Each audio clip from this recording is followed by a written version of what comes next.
Absolutely ring-a-ding-ding game here this afternoon or this evening. Let me just get that back on target. There we go. I tell you what, we are in for a fantastic game here tonight. Of course, both of these teams, well, let's just say the Western Bulldogs, they're starting to get on fire as a club. They're looking really, really good, really strong, and are going to look to climb that ladder. As I said, we're going to have a little bit of a look at the ladder at the moment. Let's go and have a little bit of a peek and see where both of these teams sit on the ladder. And of course, the Western Bulldogs, they're sitting 8th on the ladder after played 14. They're 8 wins and 6 losses, 32 points just inside the top 8. So it's instrumental that they win tonight, of course, cement themselves into the top 8. And of course, if they do win tonight and they win by, well, a reasonable margin, maybe 4 or 5 goals, they'll probably jump up into 4th spot. Can you believe it? Dogs have come from nowhere into the top 8 and maybe even 4th after tonight. For Sydney Swans, though, they're down there in 12th spot after playing 14. They're 1-6, 8 losses, 92.2%. They've got a very low percent. Of course, 2 games outside ADG. They are 2 games outside of the top 8. They're going to struggle to make it in there. Well, even if they win, well, they need to, because that percentage is a game lower. There we go. Sydney Swans lose tonight. That is season over. Of course, the Western Bulldogs are going to be the big dangers for everyone in the top 8, even Fremantle. So the Bulldogs win, they'll go above Fremantle. Your Fremantle tonight. That is it. Let's have a look at the ins and outs for the squads tonight. Of course, for Sydney coming in, Jake Lloyd, Oliver Florent, and going out, Joel Amati and Riley Bice. Of course, the milestone game, it's the Chad's milestone 100 game this evening. Well done, Chad Warner, 100 for him. Of course, for the Western Bulldogs, there we go, Jason Johannesson coming back. He'll be a welcome back into the side. Riley Sanders, of course, going out. Adam Treloar with a little bit of soft tissue injury, I believe. And of course, Josh Dool. And of course, the big milestone game for the Western Bulldogs is the Bont. Marcus Bontempelli playing his 250th game tonight. And well done. I tell you what, that's a pretty good effort, playing 250 AFL games. All right, folks. Hey, we are not too far away from getting this game underway. As you can see, we're just over a minute away from the start of this game. Don't forget to put your vote in who you think's going to win. It's going to be a ring-a-ding-ding game coming up your way. All right, let's head back down to the action, to the commentators. We're only a minute away, and they'll run us into the opening bounce where Sydney take on the Western Bulldogs. Both teams are up in the higher group as far as clearances. 1 for the Western Bulldogs on raw numbers, number 5 for the Sydney Swans, but it's the scores from stoppages where the big difference is. And the Bulldogs won, Sydney Swans in 16th position. Now, we heard from Chad Warner when he was talking to us before about celebrating his 100th game, is they look like they'll put a defensive sweeper on the stoppage to stop the Bulldogs from running out the front of the stoppage. And I would imagine that Isaac Heaney, he'll be charging out of stoppage as well, just so they can hit the scoreboard better than they have for the previous part of the year. So it'll be a great contest, and it will start in the middle with that man there, Chad Warner. Thank you, Lynchy. He really has delivered some amazing highlights in 100 games, hasn't he? He's packed in so much already. He really has. He can get going tonight. He gets the crowd up. I know you've talked already about Tom Papley and the energy he gives, but between those and the other stars that the Swans possess and led them to such a strong performance during most of the home and away season last year. They can get going. Who knows what they could do both tonight and for the rest of the season. Face this way. All right, Marcus, your call tonight. Just ahead in the tail. Tails is the call. And it's the tail. Yep, go that way. Thanks, guys. Cheers.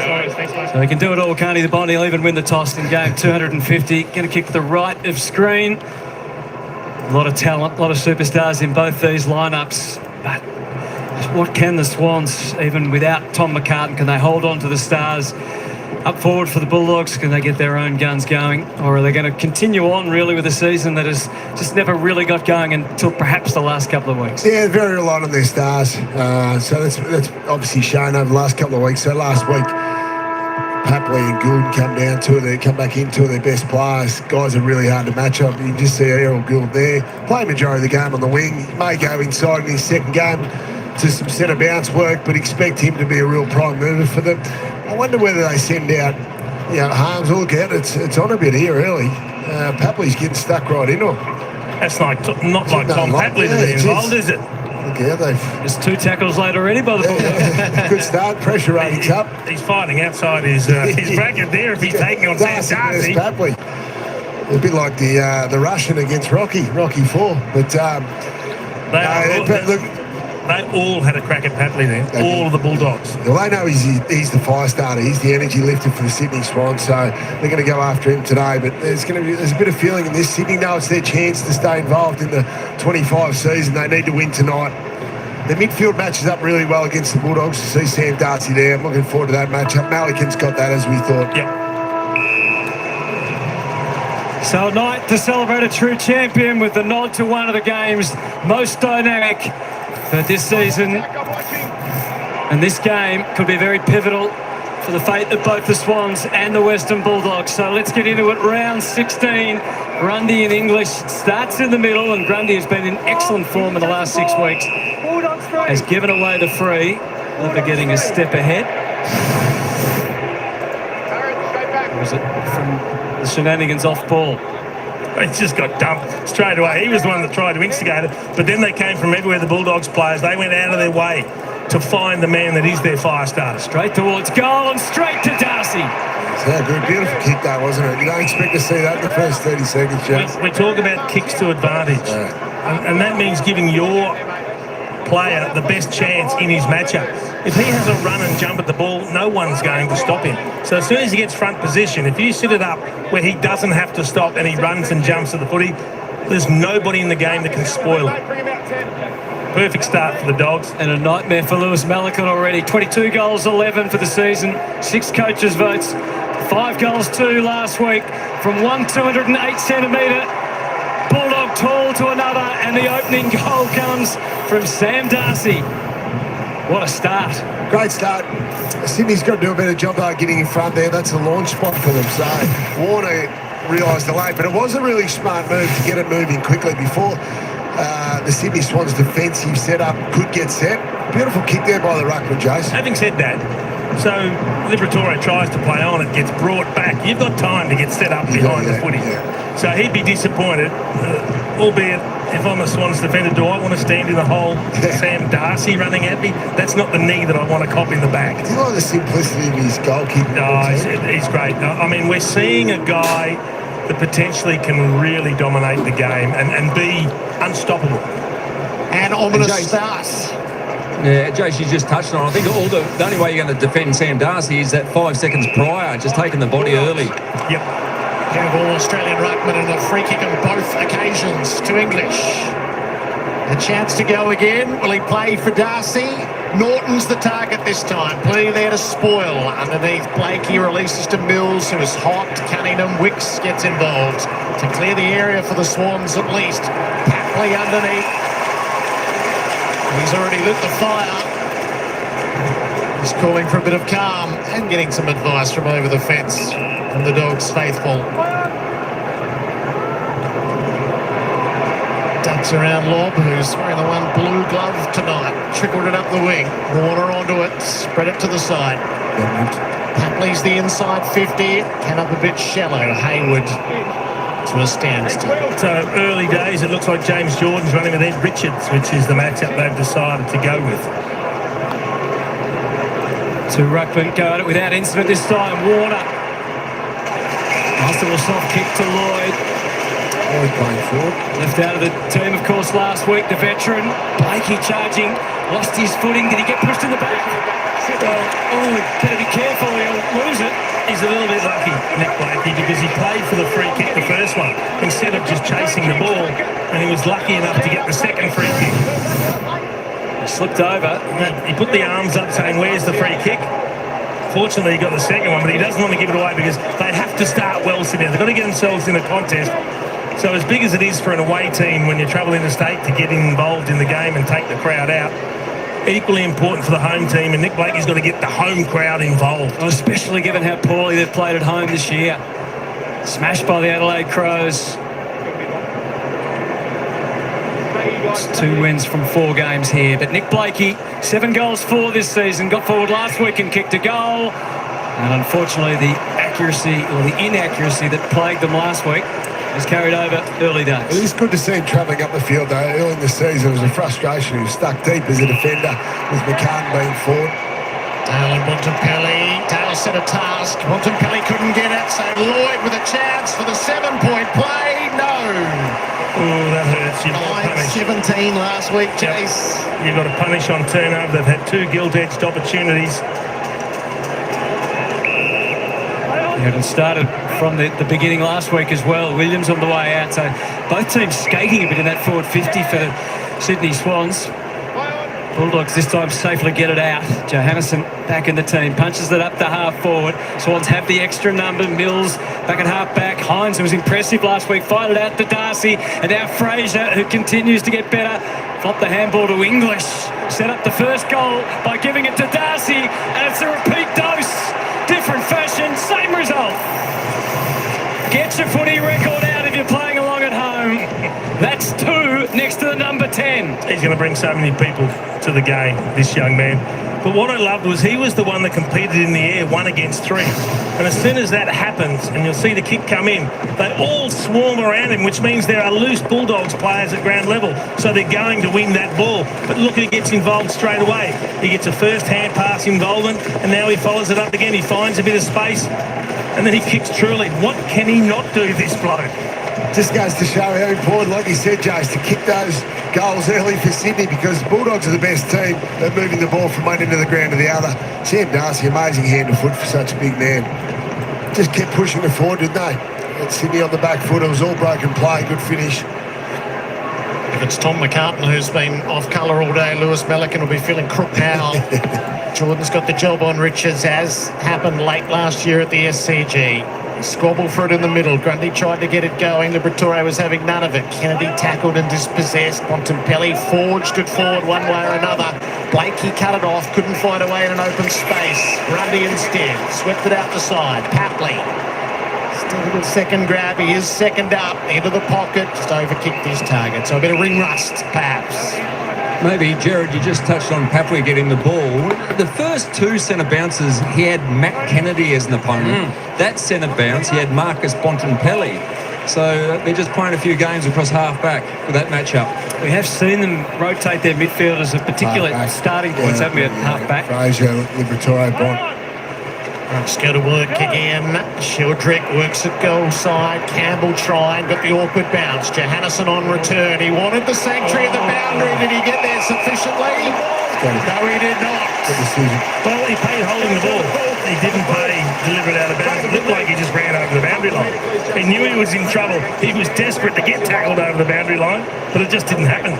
Double jeopardy for JJ. Just got to convert now. Goals in 9 of 14 games this year. Brayden Campbell. Oh, it's a disease. It's a contagion for the Swans. Instead it went to O'Donnell, rattled out of Harms' hands. So they get another opportunity off a clean boot, if you call that an opportunity. Not sure who he saw, but there was no one within 20 metres. Oh, and he's re-gifted it. Straight back to Lloyd. Riding in the front half tonight. Can somebody please tell them where the goals are? He's had one snap. He's had a sider off the boot. He's got a feel for it. He's just got to nail this. Get your team into the contest. 1-8. That's not a great return for the year. Jake Lloyd in game 263 after being sent back to the VFL. Can he be rebranded as a forward? That's a fine start. It's a goal that the Sydney Swans just had to have. Yeah, unforced error though, but good anticipation there by Lloyd. What we had there, forward half turnovers, they had that last week as well, Jace. They should have kicked straight. But they're effective, but that settles the nerves. That's 2 intercepts in their attacking 50 already, the Swans. That's the pressure that you've got to deliver. And if you look at their last 4 to 6 weeks, the areas that they've picked up in is the contested ball, the clearances, and the pressure. And that's what they're bringing here, creating those turnovers, not giving the Bulldogs the easy exits from their defensive 50. See how high they pressed down there, just forced the pressure. Didn't really have any room to move. good finish there. He just took his time compared to the previous kick by... Well done. Great kick around the corner by Campbell. He didn't know whether he was kicking left foot or right foot. At the bounce, Grundy out the back. Liberatore sticks the tackle. Sheldrick couldn't get out. Just interesting the starting points. Errol Gould starting on a wing. Bailey Dale starting on the wing as well. On fast hands, Kennedy up to full forward. Darcy playing from behind, and Milliken has a win. Really good nerve settler. Took front spot. Well done. Searching for Grundy on the way out. Two-time All-Australian, English a one-time All-Australian in the ruck. Campbell to be better with the field kick than he was with the shot at goal. Well, it's very close to the boundary. Lob leads out. Good hands. And the blue. He's always got a little something going on.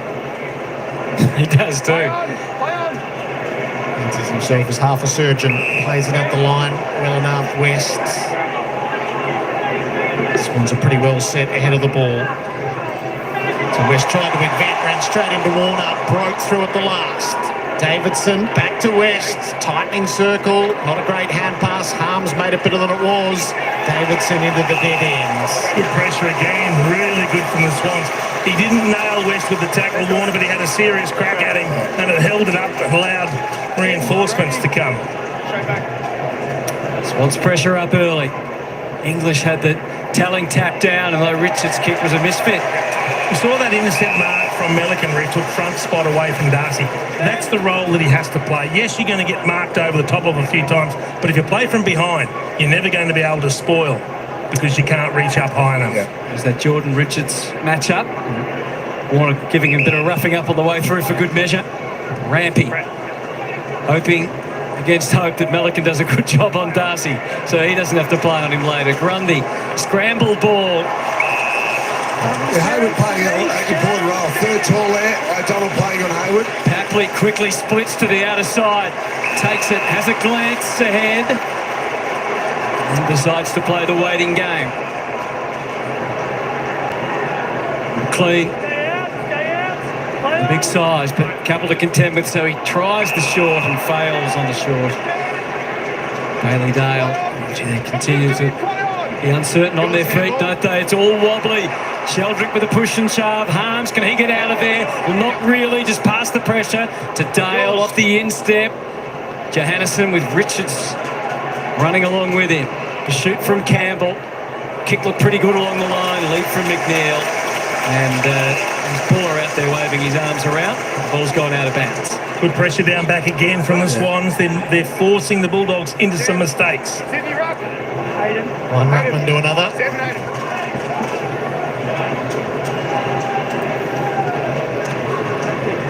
Darcy and McLean, so the understudies. Harms released, Richards clever. Davidson worked it up, it's touched on the way through. Spores made, West. They had him in a tight bind. Mills knocked off it by Vandermeer, open the way for McNeil. Right to the teeth of goal with an awkward bouncing ball. Couldn't get a run out of it, but nearly made a dive through. It's good effort there to get back. The other match up in the Bulldogs forward line is Norton on Francis. I don't mind that move. Francis is a good jumper and a good athlete, as we know Norton is. Clean from Mills. McInerney and the gift to Wicks. Can he give them some extra run off half-back since Cunningham has returned? Off hands, O'Donnell with disrupted play through Richards and Harms. Fraser, they get into the handball game, but it comes to an abrupt end. Fantastic pressure again. And there's the best exhibit so far from Sheldrick. Yeah, great start. Had options right, and he went left to Wicks. It was delicate, but it was good. Rowbottom popping up, had a call in the pocket from McLean. And their heads wider to McInerney, who kept running, but Williams has his measure in the air. Gets it to safety. And what we are seeing is they don't want to bomb the ball long inside 50. They're looking short, they're looking wide, they're looking at angles.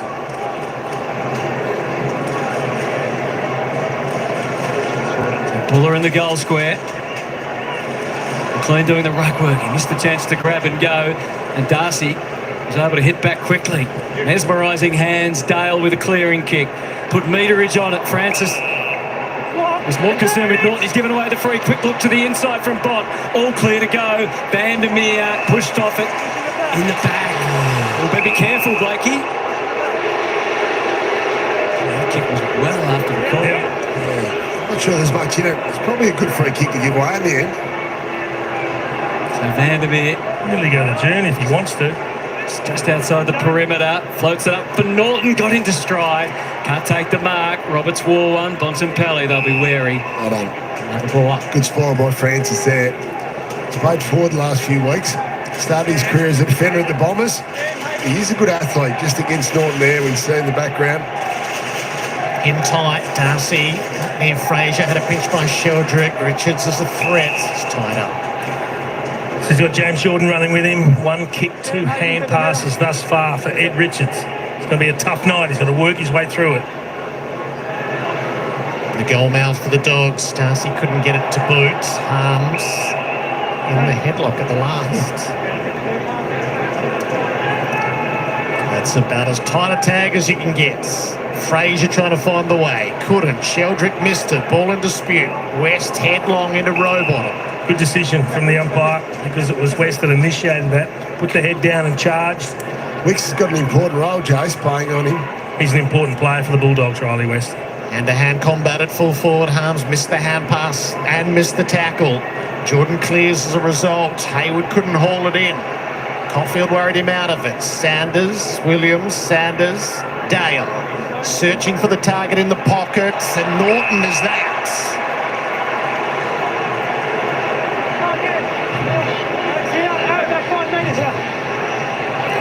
Not sure what happened to Aaron Francis. He went to ground. Let's have a look. Shoulder-to-shoulder contact. Yep, although the last time they did that, he got pinged, Aaron Francis. Aaron Norton, there's not enough on that. It was thin all the way. So I guess the difference when Francis got penalised, he went shoulder to shoulder but didn't take the mark, didn't get back to contest, whereas Norton was able to take the mark. And there's Jack Buller. Mid-season pickup for WA a couple of years ago. Just played the one game. He's replaced McCartan in the team and in the VFL after huge back injury last year. Stymied his chances. Caulfield, speaking of players with long-term injuries, he returned last week. Great to see him back. He had to string some VFL games together, and Luke Beveridge has given him an opportunity late in the season. Harms had it for a fleeting moment. Davidson in the wrath of the pressure. I've been watching James Rowbottom. He's been playing forward a lot, just shadowing Bailey Williams. Has had a fantastic season, so I think they're concerned about them, Sydney. Grundy and the Sydney crowd think it's about time they win. A bit of ruck lotto, and away he goes. There was a clear and present target inside 50. Would have thought this coming in. Jake Lloyd, he's got the name of a key forward in Lloyd. Tell you what he hasn't got at the moment, it's an opponent. No one's going anywhere near him. That's right, yeah. Good way to endear yourself for the crowd. Get swung forward and kick goals. Bailey Williams is looking to peel off and intercept and then slipped over when he tried to readjust. Just 43 goals, 35 in his career before tonight. And he's already put one on the board. He had 1 goal, 7 for the season coming in tonight, which wouldn't give you a lot of confidence. He's kicked multiple goals in a game for a couple of years, and he might have to wait a little longer. Too close to the man on the mark there, and he easily had the distance. Could have gone back another 5 metres, Jace. He also ran right and then had to hook it across the body. They just, too many of them don't pay attention to detail with their goal-kicking routines. Caulfield sets it up in the Norton direction. Melick in the spoil. Liberatore reaching for it. Quite had it. Sheldrick worked it around McInerney. Roberts fed it on. Warner up to full forward, which is unguarded. Chet Warner is the first to salute for the milestone night. Thrilling the locals through 100 games. I think he's most dynamic forward half midfielder in the comp. He's been unbelievable. He's had a great season. I think it's just got better and better, Jason. Obviously, as more and more of the better players come back into Sydney, it's going to make his job even easier. I love the finish. I love the finish, Brownie. So he knows it's an open goal square. He's 55 out. He just punches it because there's a bit of dampness on the ground. It's going to skid straight. So all he had to do was find the accuracy. He didn't need to blaze away looking for 55 metres. That was going to come with the skid. That's a great finish. And this is the reward they deserve, Sydney, for the pressure they put on. They've had a real crack at the Bulldogs early, and now they've got their second goal and they feel right in the contest. Cox watching on, cheering on from down below. 15th goal for the season for Chad Warner. Goal a game, and sets up so many more. And he went without the footy. Fraser maybe just taking a fraction high. Looked to play the advantage, but he has to play it again now. On the angle of it, and pushing forward again. English done some damage off his boot and hand tonight. Delivered the first 2 goals and now has the opportunity via Matt Kennedy. I've seen this bit this season since crossed over from Carlton. 17 goals so far. Just coming out of the centre bounce there, charges forward. I hate to say it, but the Blues fans have 24 hours to finally prepared to put the TV back on, and what do they see? Matt Kennedy, 17 goals for, becomes 18 goals for the season. What a year he's having. Rated as one of the top 25 players in the AFL. And you can see why, because he's hitting the scoreboard. He's actually having a career best season. If you look at a lot of his numbers, he is playing consistently well.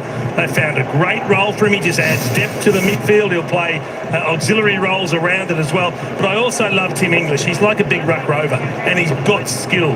There aren't a lot of ruckmen. I'm not being cruel to ruckmen, but not all of them would hit that little punch kick in between a couple of defenders straight to the teammates. A beautiful kick. Is that 3 inside 50 kicks already, Jay? And they just keep hitting the target. Score involvements inside 50s. So pitted against Grundy, who's had coaches' votes in each of the Swans' past 2 wins and been a driving force. And the advantages with the Bulldogs' big man. Conceded the lead, they snatch it right back to the Dogs. And back to work Kennedy is. English again, his 4th inside 50. Floats it over the head of Norton, and Milliken protected the space well. He's actually started pretty well, Milliken. Casting off at the moment. That helps. SCG crowd thrilled to see him back. And Papley another in that category. 2 of the planks that have been missing as they dug themselves a big hole at 4 and 8. Pick up the wing. English just rising over the top. Yeah, he's been fantastic early.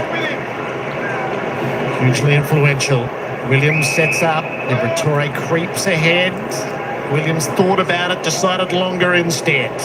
Give Norton a chance, but Milliken's got him cold. Again, front position, I love it. It was great. Norton tried to spin around to the back, but he just held. He's been very strong in those contests. 3 intercept marks and called on again. Gee, that's a good kick from Harry Cunningham under pressure. It needed to be, didn't it?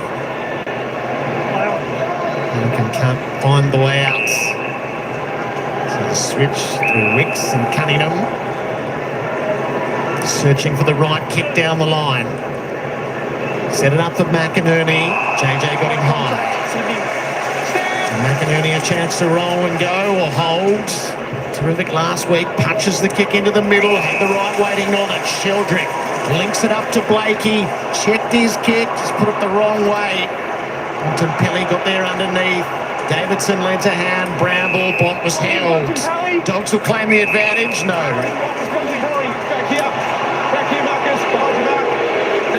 They were prepared to pay a lot of advantage before it got intercepted. They were letting it go to see if the Bulldogs would win it.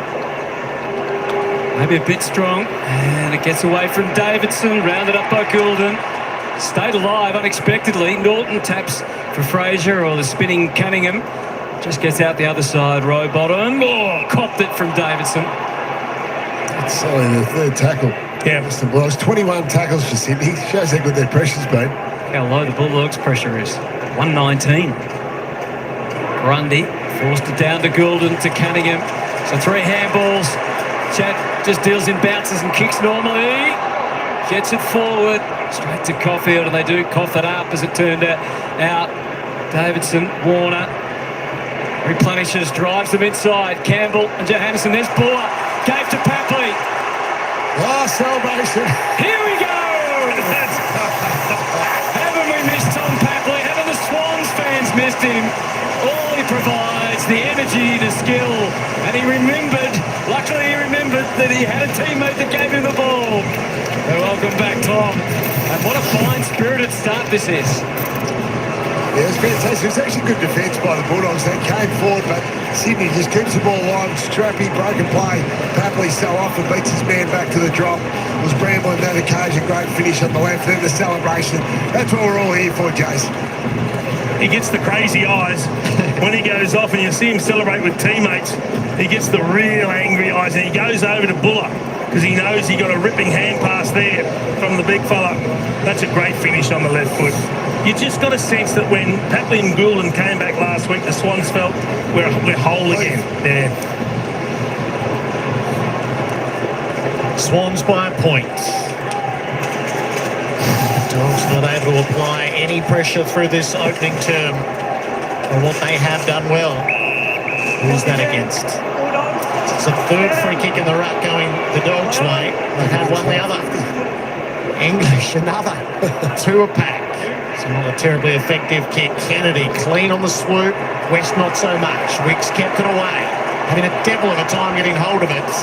And passed out in front of McInerney, crashed into Liberatore, who rode it so well. Up to full forward, Darcy gets past him. Swans have numbers. Francis, Goulden's kick, not quite good enough on the bump. Rampy and Lloyd, long time running mates, and Wicks to clear the area in a hurry. Swans free kick, and this time the advantage will be paid. Campbell goes hard. McInerney, lob closes on him. McInerney's got support. Inboard it comes from Haywood. Grundy to reset the angles. He could have given it to Blakey. That was right on. Instead, it's a kick around the perimeter, which hangs for a long time. And Johannesson arrives, and the moment passes for the Swans. Davidson, careful and clever to Johannesson as they play the boundary. Norton gets his fingers and chest wrapped around one at last, and then rather ungraciously falls to the ground. Got to give that handball to Blakey and keep it moving. Plays it into Bontempelli, just a little bit of a floater. Bramble kept it pretty low. It's very markable. Chest mark, if you don't mind, for West. Somehow the Swans' defence breaks down there. It's just one of those chaos kicks inside 50. It didn't quite go where it was intended to go, but if you're a smart forward and you've got a bit of craft, you'll be playing in front of your opponent, and that's what Riley West does. That's why he gets so many goals like this. He has serious forward craft, puts himself in front of his opponent, reads the ball really well, and he's explosive off the mark. 16 of his 22 goals have come from marks or free kicks, and again he's able to deliver. Riley West, so the Bulldogs, when they do get their opportunities, they are kicking goals. 4-2, 26, and they have the lead back against the hard-working Swans. Yeah, well, Sydney will be kicking themselves. Just you've got to give this handball. Grundy missed the handball to Blakey, and then Bulldogs are up and go down the other end on the back of the Norton mark. It's a bit of a fluff kick, wasn't it? So Wicks couldn't do much about that. But the value of playing in front as a forward. He's had a fantastic season, Riley West. Averaging 1.57 goals, career high. Well up on last year, which was a breakthrough year in itself when he kicked 25 goals for the season.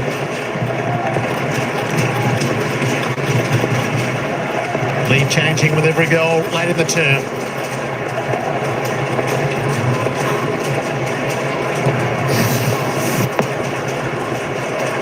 Rucks go to work cleanly this time. Richards roved. Got himself sufficiently clear of Rowbottom. Gives the forwards a chance through the hands of Darcy. Francis pushed it. Mills, Heaney. The greatest of hand passes. Blakey diffuses and makes it okay. Rampy out the near side. McInerney. They've done a pretty good job blocking the corridor. We know Sydney love getting back into the corridor, especially here at the SCG. The wind's been busy at both ends. Papley. Trying to milk a 50. Desperate for the inboard kick and perfectly weighted to find. McInerney is going to give Badidit. Takes his kick on the angle instead. Lloyd creeping forward. That was Isaac Henn's first disposal we saw a moment ago.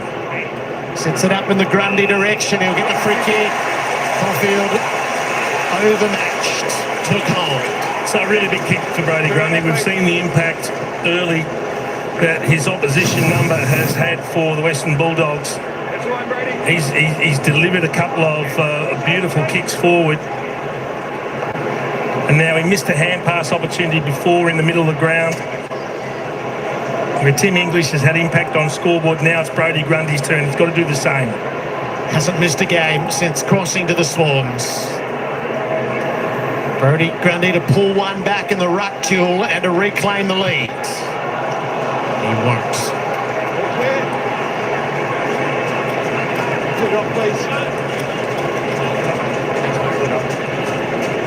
Goal 6 at quarter time last week, the Swans kept Port Adelaide goalless. 3-4 as their return tonight. Bramble up along the wing. Is there a bit of interference first, or is the mark going to be paid? No, there was a push. He doesn't realise it's being paid against him, Rampy. Going to Norton.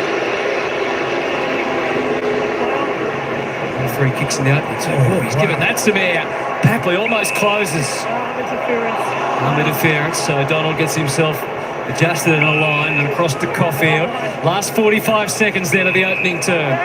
Dale, they would have to be careful to step into the wrong prohibited area.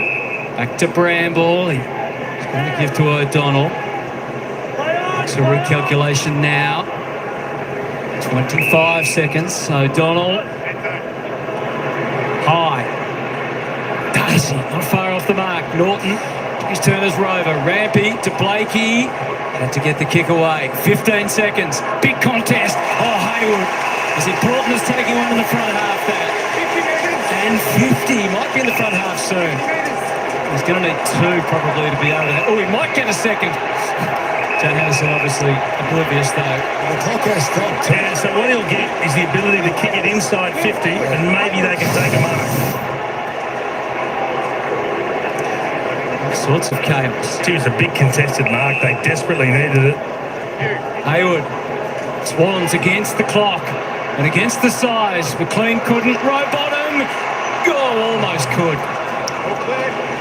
That was the chance. So 8 shots for the Sydney Swans, 6 for the Western Bulldogs, but it is the Dogs who lead by 3 points. We have got ourselves a contest on a Friday night though. The Swans with their stars back look a very different team. That man Sam Darcy, speaking of stars, along with the Bolt, Darcy with a couple of goals to get things started. Tomorrow it'll be the stars of the Suns and the D's. All right, everyone in the house, how you going? Welcome in, game board, teenage shouty. Going to unwind there, going to, what? You going somewhere to find something? Son of, oh, amping. Emmanuel, how you doing? Squire, Boston, prisoner of war, how you going? Have a good weekend, Addy G. You still want me to put up the live ladder, Addy G? I'm not sure, maybe. I tell you what, I know the score is 4-2-26, the Bulldogs, 3-5-23, the Swans. It's the Bulldogs by 3 points here. Quarter time, the SCG. I'll tell you what, I like the way the Swans came out in that quarter. You know what, I actually gave the, I'll give my vote to the Swans, who are actually a little bit better in that opening term. Bulldogs not too far behind them. The Swans, I tell you what, they just missed some goals they should have got. They had a few set shots that they missed. Would have put them all in. Addy G, just for you, there's the live ladder. Western Bulldogs will be up to 5th. Fremantle down to 7th. If the game stays the way it is, there we go. There was a quick snapshot of the live ladder. I tell you what, though, hey, don't give up on the Swans. As I said, they were just kicking a little bit wobbly. They should have put through goals. They should have been leading this game. I think they actually won the match in play in the first quarter. What do you reckon, Andy G? I reckon they won the first quarter, just not on the scoreboard. Of course, Western Bulldogs kicking more straight. 4 goals won, plus a rush behind. That's why you have to kick straight. You got to kick straight in this game. And of course, the Sydney Swans, they probably should have had 3 to 4 more goals if they had have kicked accurate. That's what they should have had, the Swans. But I tell you what, I like the way they're playing today. Brodie Grundy, absolute ring-a-ding-ding. First quarter from Brodie Grundy. Great to see him playing well. And, of course, Papley, good to see him back, giving a little bit of energy to the team, a bit of spark to the fans out there. Tell you what, we're in for a fantastic game here. Let me just reload this up. That should have been set. It's not. My gosh. Let's have a look at the goal scorers, the opening term. Of course, Sam Darcy kicked the first 2 of the game. Tell you what, Swans did well, keeping him a little quiet in the second half of the opening term. Well done, Sydney, defensive side. 2 goals to Sam Darcy. Riley West bobbed up with one with Matty Kennedy. For the Swans, it's the Chad Warner in his milestone game. Tom Papley, Jake Lloyd, all singles for the Swannies ball magnets. There we go. Bailey Dale for the Doggies, top on the table with 10 disposals in the first term. 9 kicks, a handball and a couple of marks. Of course, for the Swannies, Jake Lloyd tops their table with 8 disposals. 8 disposals, 6 kicks, 2 handballs, 6 marks. Jeez, I tell you what, he's grabbing the ball well. 1 goal, 2. Come on, Jake, you need to kick a little bit more direct, a little bit more straight through the big sticks. Put the Swannies in front. Of course, Tom Papley, the little pocket rocket live wire gun, down there for the Sydney 7. Also with Nick Blakey, the Lizard, on 7. Tim English, next best for the Dogs on 7. As I said, Brodie Grundy doing a fantastic opening term with 6, 5 kicks, a handball, 3 marks, 2 tackles, 6 hit-outs, a clearance, and 1 behind. That behind, he doesn't normally miss those shots, so just 1 off the boot. And, of course, Chad, 5 disposals with the 1 goal. Let's just roll on down the page because we're going to head back. Aaron Norton, well, he looked lively, but the Swans did a good job on him just with the 3 kicks, 1 behind in that opening term. Well done. I can't see the Bond. Sam Darcy actually has only had the 4 touches, 2 kicks, 2 handballs, but he has kicked 2 goals off those 2 kicks. So always dangerous is the superstar there. Tom Liberatore, need a little bit more from him. The Doggies, just the 1 disposal, 1 kick, 1 tackle. That's it. And, of course, Isaac Heaney, the champ from Sydney, just the 1 disposal, 1 handball, 1 tackle. Looking for a fair bit more from him as well. Hey, let's just have a quick look at the team disposals. 87-84, she's pretty tight. Inside 50, both teams getting plenty of it. 11 to the Swans, 15 to the Dogs. And just have a look at the free kick count, 8 to 9. I just wanted to roll on down. I want to have a look at the tackle count because I'm pretty sure the tackle count will be pretty well up there for both teams. Contested, well contested, uncontested. There we go. No team is controlling the game, really. Both teams going around 52 apiece. There we go. Marks inside 50. Doggies had the 4. Swannies had the 2. Still, the Swans look reasonably dangerous going inside forward 50, so I've got to like that. And, of course, the tackles, this is what we're going to have a look at. Also, I was saying, Swannies bringing the pressure in the opening term. Hey, Jet, how you going? Welcome in, welcome in. Sydney Swans taking on the Western Bulldogs. Australian rules football, fantastic game. Sydney Swans, 24 tackles. The Dogs, only 9. 2 inside 50 tackles to the Swans. Dogs, 0. So there we go. That's what I was saying. This is a Sydney Swans team that's come out and they're ready to fire. This is what they need to produce for the 4 quarters. And then we could be in for a Sydney victory. You just never know. You just never know. All right, folks. Hey, let's head back down to the action for the bounce of the ball for the second quarter. And it's the Dogs by 3 points. I like the fact that Sydney's been able to control to some degree the Bulldogs midfield. So Bontempelli had the 6 possessions, Richards 4, and Libert just the 1. Yeah. But they're still getting dominated at clearances 10-6 and centre clearances in particular, Browning, 6-1. Yeah. Tim English has had 3 of those himself. Yeah, he has. Yeah, 5 inside 50s. Yeah, free kicks as well. So they've got to fix up that territory from centre bounce. 17 free kicks and a 50-metre penalty in that opening term. The Dogs by 3 points. Marcus Bontempelli with a hard stare.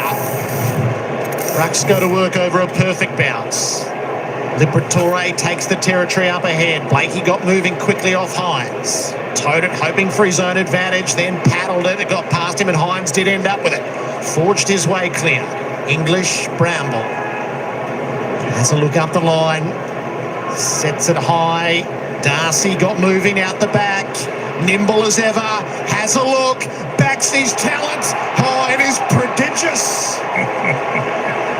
The unstoppable Sam Darcy. He'll beat you in the air. He will beat you on the ground. Well, he did everything right. He looked in the middle. He looked in the corridor. He had runners. And he thought, what's the best option here? In the end, when he couldn't see someone that was in a position to take a better shot, he said, okay, well, I'll do it myself. And he is such a highly skilled player. You can see Sydney have got pretty much coverage in the corridor, so he finishes himself. We've run out of superlatives, AJ. He's got any more left? He's kicked 3 and he's not tearing it apart with big marks yet. This is the quality of the man. He can beat you in so many different ways. He forced him to the outside, Malikan. Didn't let him back on the contest. Great finish. I just never see him fumble the ball, and he moves so well for a big man. What about the shape he puts on the kick? Just the right amount. Back at it again in the middle. Heaney, only the one touch in the opening term. Can this be a telling one? Papley was ready and waiting. Whatever was coming, it was Caulfield. Now he could be in trouble, Caulfield. No, he gets the free. Looks good kill. We'd only have 3 umpires for the night. I told you about those crazy eyes, Hutto. Oh, my goodness. To Harrison, and the kick into the middle to Hines. Quickly off. Back to JJ. Short, which none of his Bulldog teammates were really expecting. He's hunting him. He's coming off Papley with a dislocated finger. Just trying to get up. Great effort by Sheldrick just to get back there in front of the Bulldogs forward leading up. Off to Mills. There's plenty going on with the Sydney medical staff at the moment. Just away from the action with Tom Papley. That's it. I'll put the head down. Pull it back in, please. Pull it back in. The clean goes short meantime to Goulden. They've had a couple of goes and it hasn't gone back in yet. What'll the tactics be? Tries for something short to Warner. Predicted well by Hines. And he did very well too. Stayed calm. Used Darcy. Bramble, the umpire must get in the road of Bailey Dale. No matter. He'll still find a way. No matter how many takes was needed. And he delivers beautifully to young Fraser. Davidson calling for it on this side with 2 hands up in the air. Ignored. It's a pretty ordinary disposal. Swans is able to tidy it. Have a second go. That's not much better. In fact, it's worse. And there's a Falcon. Sorry, I headed it away. Well done by Sheldrick there. Tremendous courage. Crashed into his teammate though. Cunningham is a bit sore. So his knee is the concern. Papley's finger has caused issues. McInerney up to the pack. English made the spoil. Fraser deft touch. Sanders, Liberatore, Dale. He's trying to invent it on the spot. Slipped his way around Malikan and kept the ball in. Liberatore, Sanders. Over his head, the look away is really no good. It's Malikan. Wicks and Malikan trying to find the way out. Hines had other ideas. So in the treacherous part of the grounds, it is hard to move. Wicks dispossessed. Bontempelli finds a way. Liberatore sets them up deep. They topple West with a run. Blakey to spoil. Rampy underneath. Fed the hand passing close confines and Wicks to clear the area. What's he got up the line? A pack. And off the hands of that pack, it's Buller who got hold of it. Heaney, Warner. Found space where nobody else could. Warner strides away, then invents a kick.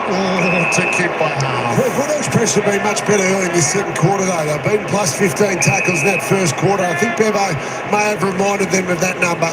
Wouldn't have had to say much, would he, Brownie? I don't reckon. No. Just show a couple of the digits up there. What about that kick from Warner? Yeah, right. It didn't work, but he does things in an unconventional manner at times. It's hard going, hard to stay in your face. She told us about how slippery it is, particularly at that end. Look, bang. She wore it well, though, didn't she? This is the kick. Which hand am I going to hold it with and which leg am I going to kick it with? In 100 games of football, I don't think he's ever done a more unusual kick than that. And that's being polite about it. Dogs by 9. Roberts, he tried to squirm out with only mixed success. Sheldrick earnestly after it, back up from Mills, whatever goes, into the middle. Hayward shows him how to be clean, and then off to Mills again. That kick not great either. Warner overran it. Bramble, Warner ready to tackle or just push him out of the road. Mills McInerney just backing off so he can get a kick away at least. To half forward and beyond. McLean looked likely in the air. Tackling Fraser. And we'll have the ball up. Close enough for the Swans to be able to score again. Trail by 9 points. Ruckman exchange positions. English with the most menacing approach off to Williams, and now Liberatore. They carry. Bramble again. Tries to cut the kick into Darcy, and he succeeds. The big man onto the left. Doesn't matter which way he turns. Fraser, Kennedy, not in sufficient space, dispossessed by Gordon. The crowd had a good cause for holding the ball. Heaney couldn't hold it up. Fraser to Sanders, so the Dogs win out. Careful on the treacherous turf. Pauses, pulls the kick.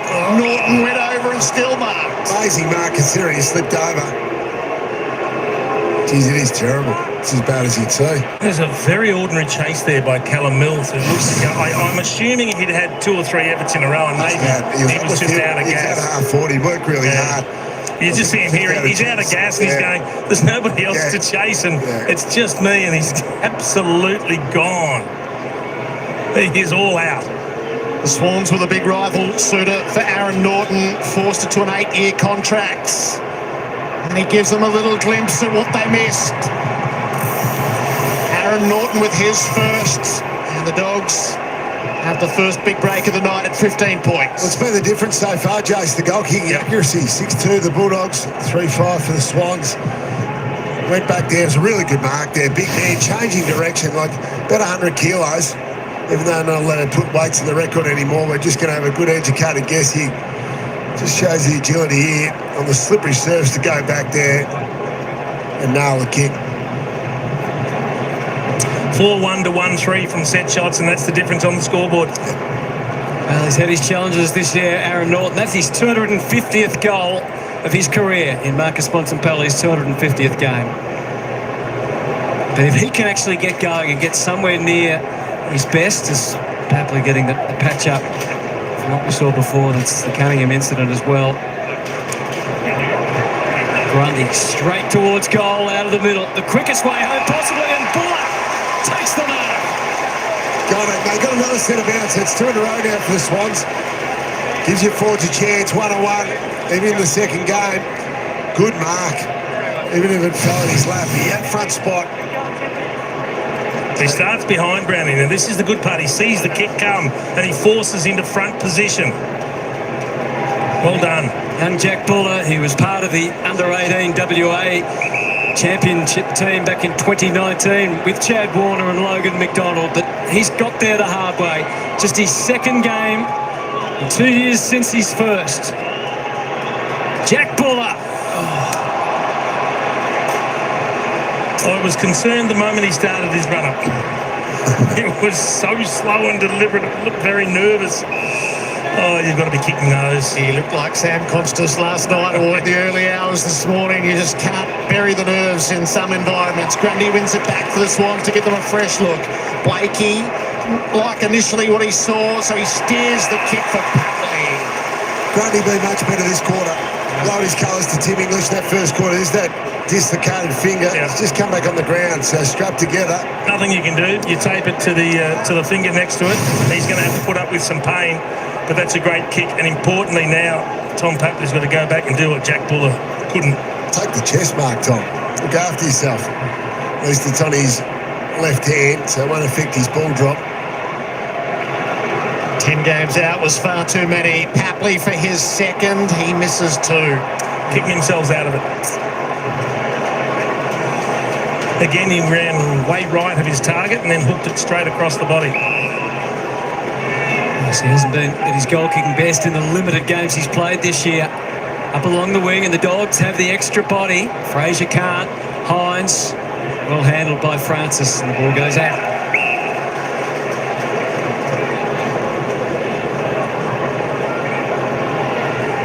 Eventually, Dean Cox finds the phone, gets it up the right way. Cox only played here 3 times as a player in his 290-game career. He's fought back well, Brodie Grundy. He's fought back really well in this battle with Tim English, who burst out of the blocks, set up the first 3 goals for the Bulldogs and looked like he was going to dominate, but Grundy's started to dominate these one-on-one ball ups and clearances and doing very well. Instead of the fast play advantage, it's the slowest of slow plays. He found the same man anyway in Heaney. He's trying to work his way into the game. Still just his 4th disposal coming up. Swans need to get the next goal before the game gets away from them, and for their confidence as well in front of the sticks. But English, He's listening to you, Jace. Yeah, but he was desperate, Isaac Heaney. He didn't want to bomb it long, and he looked everywhere. And he just couldn't find a shorter or a one-on-one option, and he had to go long. English didn't want to go to the masses either. He went for Richards, who's been relatively unsighted. The ball was knocked over the line out of bounds. Only 4 disposals for Richards. Yeah. James Jordan doing a good job. 2 kicks to no impact for Ed Richards, so doing an exceptional job, Jordan. Montempelli and Heaney together, they're all getting involved. They've left the ruckman alone. Grundy, hand passed indiscriminate. Papley worked it on. McInerney, Rowbottom with a chance to give the forwards a look. Dogs have got extra numbers. Caulfield decided to punch. Swans have it at the drop. Hayward around to Campbell, just couldn't find what he was looking for. Second go, squirted it around, but came to nothing. Montempelli found a way through. Not the greatest of hand passes. Francis didn't handle it, so Hines has got it and the Dogs can build from half-back. Sanders has a look what's on offer. Just checks it up short to Vandermeer. Takes the yards up the line to the one-on-one. Montempelli, that's the free kick against Lloyd. Quick to move at the box. And why wouldn't you? Darcy's got 2 to beat. Melican, the spoil. Hines is underneath. Overwhelmed by the pressure, so too Roberts. Richards got him. That's the way to get a kick.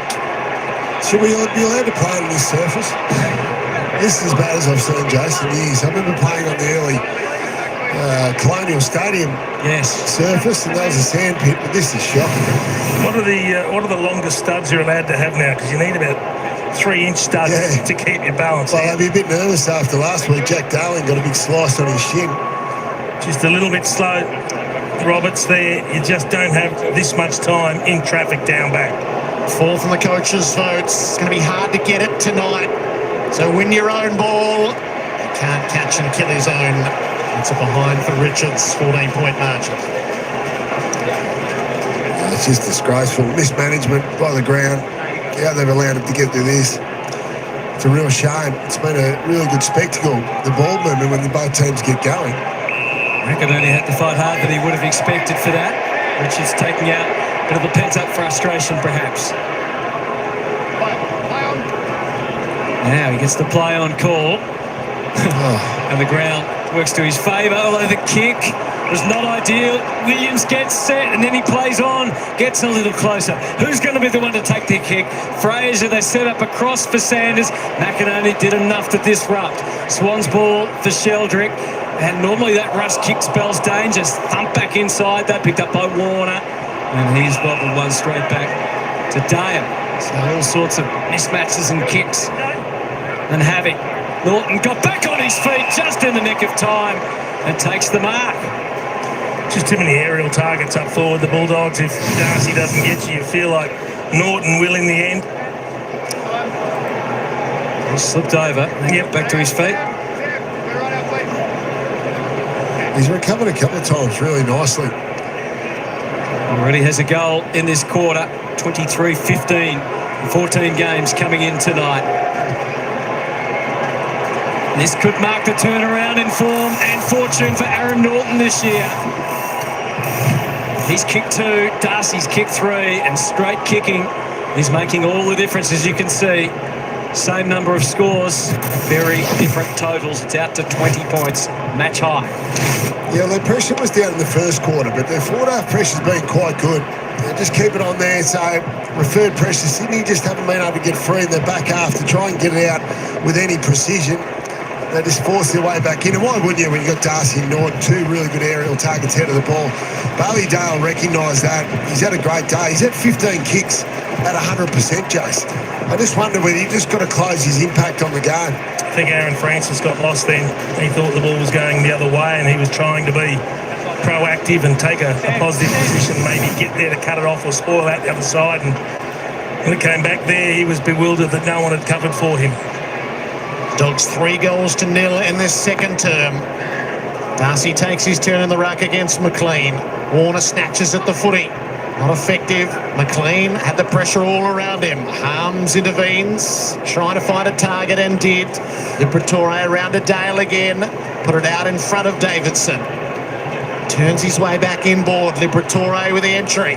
Sets it up. It'll fall for McNeil, who threw everything at it, including the boot. Here's the third for Norton. And the big forwards for the Dogs are unstoppable.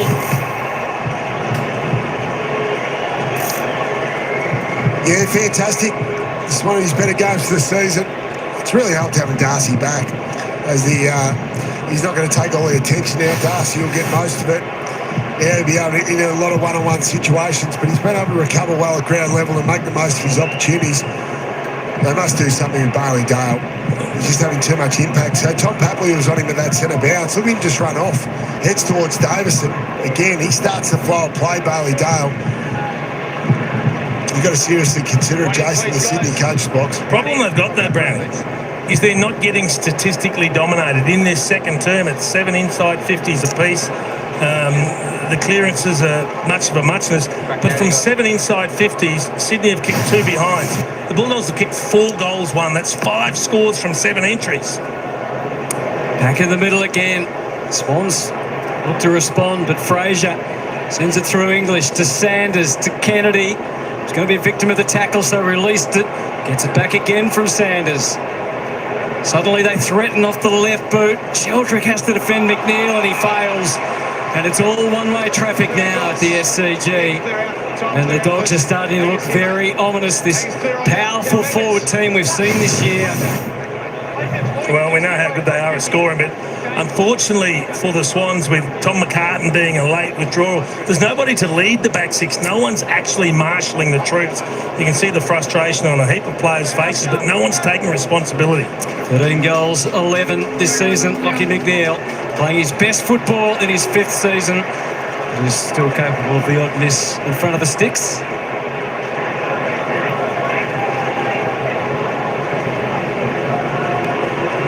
Blakey marshalling the troops. He's got them where he wants them. Going to find the kick on the way out. Grundy was his target, but he haven't scouted O'Donnell across the front. It's his ball. So it was telegraphed. Another dangerous forward half turnover. We've seen this a fair bit in the last 10 minutes, Jace. Setting up good chances.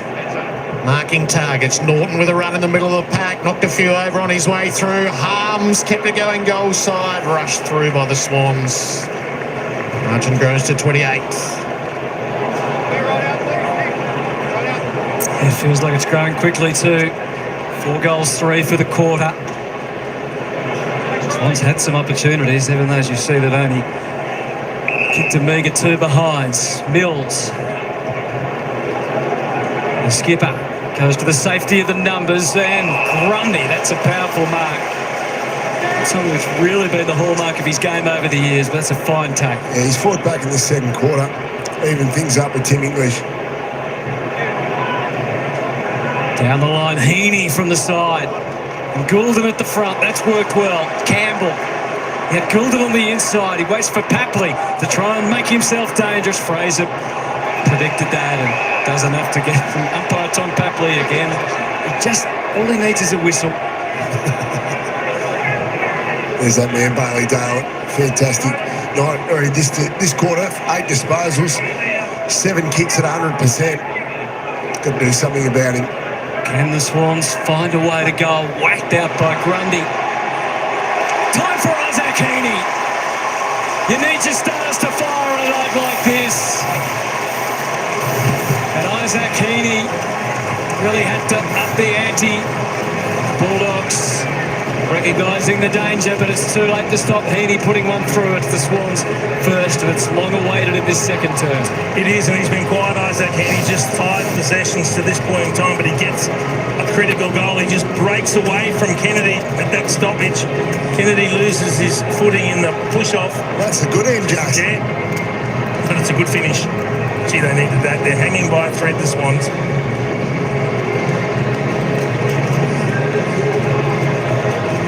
his 18th goal of the season. He and Grundy shared the 9 votes each in the coaches, and they combined there. So from last week to this week. Great knock forward, wasn't it? They're on the same page. Obviously, practiced that at training, executed it well. Back the test of strength. So the Liberatore man's Heaney and the centre bounce. Bontempelli starting outside the square on the wing this time. Grundy puts it out for Heaney again. Had plenty of company this time. But too much. Heaney quick on the advantage. Up to full forward. McLean reaching. Lob in front. Man in front. Lob plays it carefully. Fraser. Have a look at Caulfield. Skids the ball to him. Bontempelli set on the outside. Fraser ducks back to the inside. No sound footing to be had anywhere at the moment. Lob. Oh, that's awful. Straight to McLean. Pressure though. They took away the contested march options there. Sydney. So there was more of that in the first quarter, just. That's enough of that in the second quarter. So, that's been a mistake. Good spread from the Sydney forwards to create doubt, to create indecision from the Bulldogs. Now Hayden McLean has to go back and execute. To change the momentum of the game. First Heaney and now McLean with the test of the set shots, which has bedeviled the Swans and continues to do so. And that might be the worst of the lot. He'd be frustrated, Dean Cox, and you've got to feel for him. They're doing a lot right, Sydney. They're competing really, really well. But they're just shooting themselves in the foot in front of goals. 15th for accuracy this year, the Swans. The trend showing no signs of changing tonight. English straight to Bontempelli. Stuffed it off the middle of the ball. Could have gone anywhere, really. Lloyd committed, as he always is. The ball to the wicket bounce and goes out. So 4-3 to 1-2 for the quarter. Fraser, Dale, Liberatore with 8 disposals in the term. Mills and Grundy the most for the Swans. Free kick to Warner. Heaney's pushed forward as well.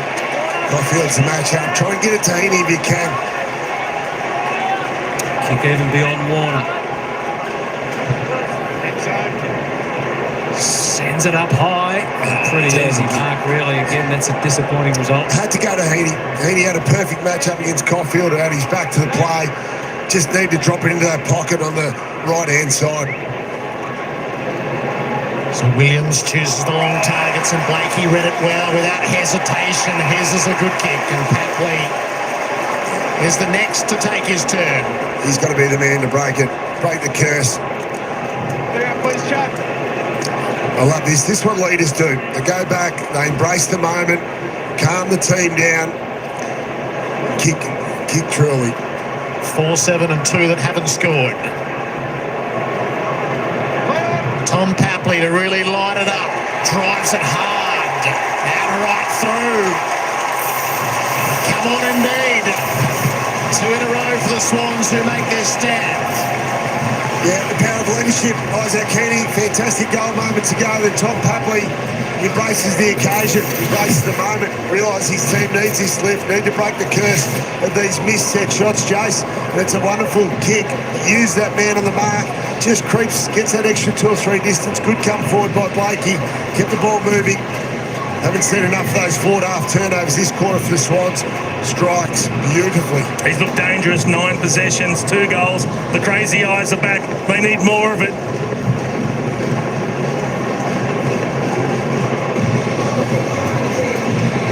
think they're about a 3-goal better team. Look at that. Can you say 3 or 4 goal better team with Papley in there? 100%. Could be a danger to his teammates with his celebrations tonight.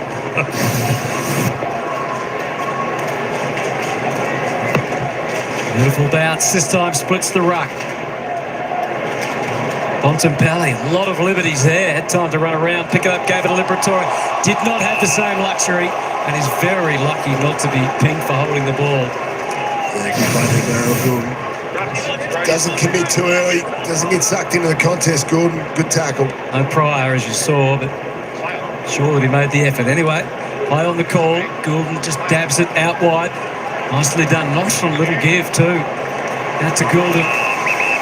From Papley, and now to McLean.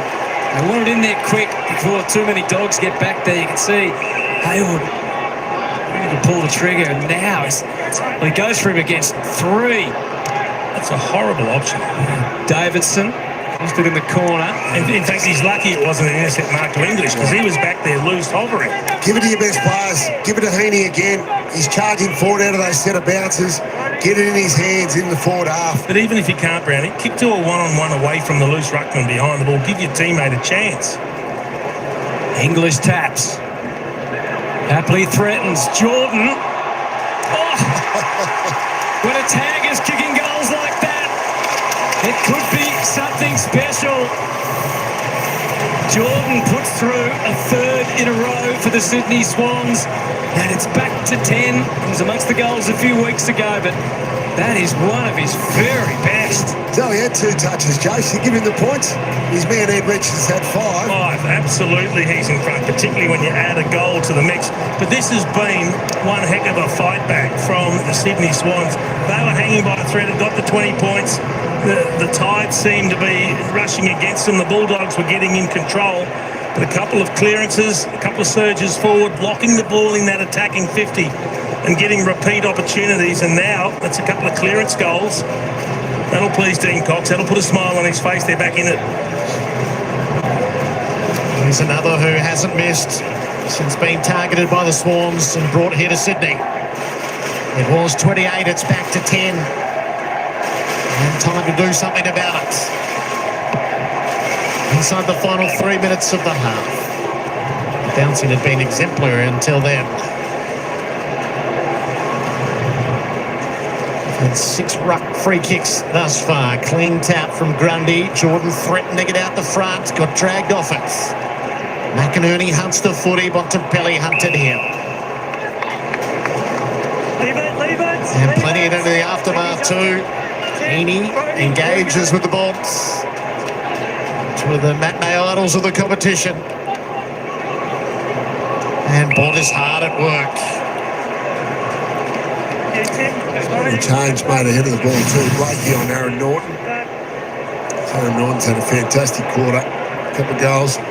Warner on the move. Paddled. McNeil thwarted him. Bramble with a chance for the Dogs. Fed the hand pass rather than going deeper. Now he has the same option. Corralled, twisting and turning, searching. Dumps it down the line. Darcy arrives, gathered it for himself, brushed his way clear. Kicks deep. West was his target. Whistle which way? Sydney free kick to Goulden. A little bit of nervous wait. The Swans fans to see which way the umpire was pointing. Mills has to retreat. Opposite option from Goulden. Played it wide, played it safely. He's such a good user of the football, Goulden. Love him kicking it all the time. Makes a big difference, doesn't it, back in the team? But that's what he can give them. Sorely missed. Malikan up along the wing. Lob had eyes for it first. After the disputed ball, Hines. Bramble under siege. That's the pressure that Sydney brought right from the start. From the first siren and the opening bounce tonight. Yeah, big tackling number. Above 40 tackles for the day. Grundy couldn't ruck and go, but he's got the adjudication this time. And powers the handball forward. Jordan was anticipating. McInerney more of the same. McLean, it's been far from pure, but they've got inside 50. Hayward flicks through all the options and settles on Rowbottom. We mopped up well, Will Hayward. It should have been a shot for goal from this kick here, but that's just a poor missed target, a misdirect. He's been clean at ground level all night, Will Hayward. He's picked the ball up beautifully. It was a little bit of a scuffy kick, but it found the target. Love the way he's attacked the ball at ground level. Now, they get an opportunity to get within a kick here. This is massive for the Swans. You can take all the momentum into half-time. Just the 3 goals, 5 for the season. Normally, he's defence first, but right now he's in front of the sticks. Where are you running? It's just a disaster in front of goal. They've kicked 3 consecutive goals, but they can't win if they can't kick in front of goal like that. It's so frustrating to watch them all run away from the target before they... I don't get it. I I don't understand if there's some new technique that's come into the game, Brownie, but it's frustrating. 2-6 from set shots they are now. Maybe I should start kicking around the corner again, Jas. Dogs look to winkle the last seconds off the clock and take a 9-point lead to the main break. Harms to Hannison to give them a late look up near the 50. Darcy set himself, had a couple against. Hines got it moving for the Dogs. Kennedy just couldn't find the overlap run. The Dogs had it as far as 28. Sydney did all the attacking late. They're down by 9. They might be closer. And hostilities haven't quite yet ceased. They started before the first siren and they've continued on after that halftime siren. Quick thought, Jason and Browning? Yeah, started winning clearances, Sydney, especially halfway through that quarter. Isaac Kenny was very good, Jace. But if they hadn't been able to kick straight from set shots, they'd be in front, Sydney. Good fight back. They would. They played well enough to be in front. The reality is they're behind, but we've got a great contest. Yeah, we certainly do. It's a 9-point ball game, but this is a much better version of the Sydney Swans, Ben Dixon. Certainly is, Hutto. They got out to 28 points. The Swans just clawed them back 9 at half-time. Welcome to Friday Night Footy on Fox, brought to you by Industry Super Fund. When it comes to Super, there's only one symbol to look for. So the Doggies, plenty to think about. As we mentioned, come out of the blocks and had a flyer. Hard game to read when you look at the score line, because 14 shots on goal from Sydney, inaccurate bucks, and 13 from the Doggies. So they've called their way back, Sydney. Yeah, the Dogs ground themselves to a almost 5-goal lead. That last sort of 8 to 10 minutes by Sydney has really brought them back into the game. It's asked the Dogs a question. You know, both sides will have a little bit to go on with at half-time. Sydney in particular with that momentum. That to kick the last 3 goals, had the most of the field position, dominated clearance around the ground, and were able to kick those 3 last goals, and possibly could have kicked the 4th and the 5th. Geez, Rowbottom would be kicking himself. Oh, that was an easy one to add, a four in a row for Sydney, all momentum going in towards the break. That hurts going into quarter time. They fought back well. I thought it was starting to look, the gap was getting bigger about 17 minutes into that second quarter. But Sydney have gone after him right from the first bounce when Papley went to Darcy, which was quite comical to watch. He got ragdolled. Darcy kicks the first goal, but they've gone after them physically, which has meant Western Bulldogs have only had 15 or 16 tackles for the half. So they've been a little bit on the back foot. Let's have a look at the Harvey Norman highlight. No surprise, we focused on him in the pre-game. Sam Darcy, 3 goals. Not as conventional as we thought. We thought it was coming from Marks, but he showed us at ground level what he can do as a big man. Well, this is right off the top. Have a look how Darcy pushes all the way back to create space. Davidson gives him a little block. We spoke about that early body. Melican just not able to put the early body on. Warner tried to come across.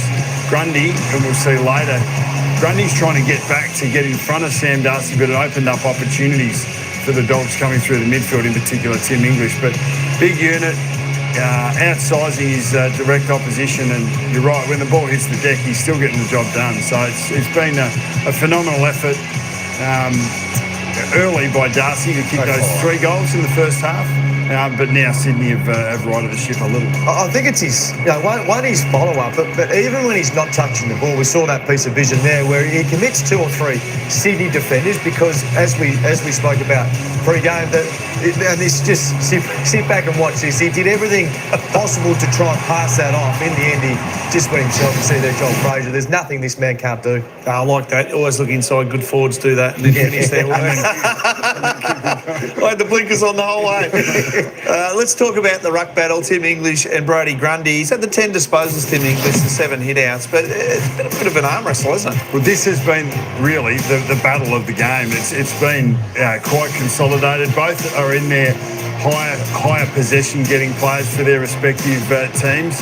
Tim English is working around the ground hard. He's creating opportunities, but Brodie Grundy himself has been following up. He's with Nick Blakey, the highest of Sydney's possession getters. This one here, so the Dogs are using Tim English increasingly more in that role as a break from the pack player who can get the ball in an intermediate pass and then put his teammates into space. Well, he's been very effective in that endeavour. Yeah, so once again, it's the Darcy effect. So Brodie Grundy wants to push deep to try and assist his defenders in the air, and Tim English, instead of running deep like a lot of ruckmen do and equalise your direct opponent and crowding the forward line, he's becoming a real sort of, as you said, that intermediate possession to go back inside forward 50. So really smart smart the way that he's playing the game. I thought Brodie Grundy fought back really well in the second part. They've both been very good. Yeah. And you said the Swannies got after them. What about their method, Jordan, in terms of transition? What did you see? Yeah, so they don't want to go long. They don't want to kick the ball to the interceptors. So it's a lot of short kicks, but certainly using the angles. And a little bit of this is high risk if that ball gets turned over. Really hard to defend. But certainly centre forward, it seems like they've got the idea to go more lateral rather than sort of long to a contest. If they have to, it's last resort. And the forwards are really holding their own in terms of competing forward of the ball. But I think countless times we've seen them go inside forward 50 and instead of going long to the top of the goal square, going lateral more often to the open side to find that mark inside forward 50. Alistair Lynch on the boundary line. Lynchy, the key forwards, they've filled their boots early. Oh, absolutely. With Sam Darcy being the highest rated player on the ground at half-time. 2IC is Aaron Norton, and he's marking the ball and he's getting the ball ground level as well. And just they look very potent. And certainly in the difficult situation in that forward 50 in the second term, he was able to keep his feet on most occasions, or at least get back up. But strong hands. He's taken the 4 marks, 2 of those contested, and 3 inside the forward 50. And there's one example of getting up off the ground very quickly and taking the mark. And he did it also in the second term. So he's competing very well, and a handful for the Swans defence, who have battled away reasonably well. That's the other example of he slipped to start with and got back up and took a really good contested grab. So, yeah, a lot of issues for the Swans defenders, and Norton looks as confident on the ground as anyone on the ground, and he's working very well up and down the ground and putting good pressure on as well. So, yeah, a lot of concerns for the Sydney Swans, but I think from a Swans point of view, we spoke pre-game about the clearance battle, which is a massive issue for them throughout the year, conceding scores from clearances, and they've been able to balance that up at halftime, so a good effort in the second term. No, well summed up, Lynchy. And no doubt about that. We said with Sam Darcy's going to be the focus, and Norton's got off the chain early in this one. What are you looking forward to thanks to industry super funds? Nathan Buckley. Well, I think we're looking forward to whether the Swans can maintain the momentum that we saw in that last 10 minutes. Like, they, outside of centre bounce, they dominated stoppage around the ground. They were able to use the method you were discussing to be able to shift the angles and get front half position, and then they scored from that front half opportunity. So Heaney, Papley, and then Jordan late in that quarter. Rowbottom, as you said, would have been an excellent finish. But Sydney will go into the half-time really confident about the method and the strategies that they've gone in with. They didn't get any validation for it in the first 45. They got some validation for it in the last 10. So the coaches will feel good about themselves. Players will feel positive that they can continue it. Dogs will come back with a bit of energy.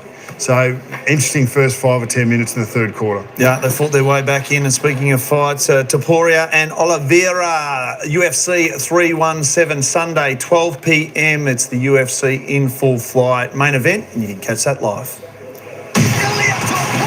One of the best fighters alive. All right, well, they're on this and they're off for a moment. Emmanuel, tell you what. Ring-a-ding-ding game. There we go, 8-5-53. The Bulldogs, Sydney Swans 6-8. 44, trail by 9 points here at half-time. 14 scoring shots to 13. Yeah, as I was saying, the Swans should be in front. Are they just, you know what were they saying? Like 2 goals, 6 from set shots or something tonight? They just can't kick straight. Can't kick straight. They'd be in front if they were. Swans, tell you what, I like the way their pressure's going though. They actually look the more exciting team to watch out there at the moment. I know you mean both teams looking great when they have momentum, but I tell you what, the Swans do look good when they have momentum. Look, they're doing everything right, as I was saying, changing angles, getting it here, getting it there, getting it down to the marks inside forward 50. But the set shots, they just can't do it. The set shots straight in front, 20 metres out, slide angles. And as you know, as Dunstall was saying, they're just not running direct at the goals when they're going to kick the ball. They're sort of arcing out a little bit, and they're just skew-whiffing the ball. I don't know. My gosh, they need Dunstall or Lockett down there to actually teach them how to kick goals. That would be good. Or Lloyd, get him down there. But yeah, fantastic game. Grundy's kick was a dud. I tell you what, his kick wasn't as bad as some of the others. Normally Grundy kicks those pretty accurate. You know, he was good at the Pies when he had set shots for goals. He was pretty good there. But hey, make no mistake about Grundy. Grundy tries every week. Grundy puts in 100%. He is the one player that does put in 100% for the full game all the time for the Swans. Not like the others, even their superstars, they go missing for half a game and then come into it. But Grundy's always there, front and square, putting it in the big yards all the time and giving it his best. I reckon he's just one of those great players, Grundy, that probably doesn't get recognised enough, I don't think, anyway. But yeah, he's having a fantastic game out there this evening. But if the Swans, can keep up their run and pressure like they're doing in the opening half, they're going to be hard to beat. I know. The Swans haven't allowed the Bulldogs to get much momentum. Too much clubbing at the cross. Yeah, I tell you what, could be too much clubbing at the cross. No worries about that. I know the Bulldogs here went bang, bang, bang, and then the Swans went bang, bang, bang. They got those goals back. 4 goals 3 to the Bulldogs in that second term. 3 goals 3 to the Sydney Swans. But those misses should have been goals for the Swans. No doubt about that. Of course, a couple of ring-a-ding goals went through the sticks for both sides, which was good.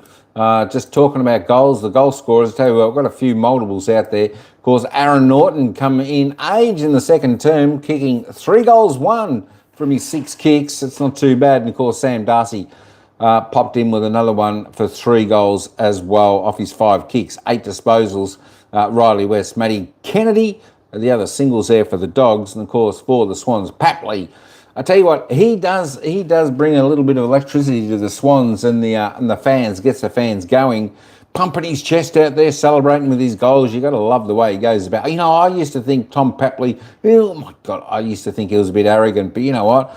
I think he's actually quite good. I think he celebrates well. He doesn't sort of, I think he tries to do that to pump his team up, not to be like a smart ass like another couple of people we know from Hawthorn. But he's quite good, Tom Papley. So he's a big inclusion in this side. Kicking 2 goals 1, 10 possessions, doing well. The Chads got one. Jakey Lloyd, James Jordan, Isaac Heaney have got one. I know, well, the ex-Carlton players are doing well at other teams because Carlton are just, they're just like a bag of marbles. They're just going round about. There's no stability at all at Carlton. Good to see Matty Kennedy doing well there for the Swans. There we go, Bailey Dale, 18 tops the table for the Dogs, and overall 16 kicks, 2 handballs, 4 marks, doing well. James Harms, 13, next best. The best for Sydney, only 12 disposals, and of course there's the man, Brodie Grundy, top on the table for the Swans, the ruckman. Can you believe it?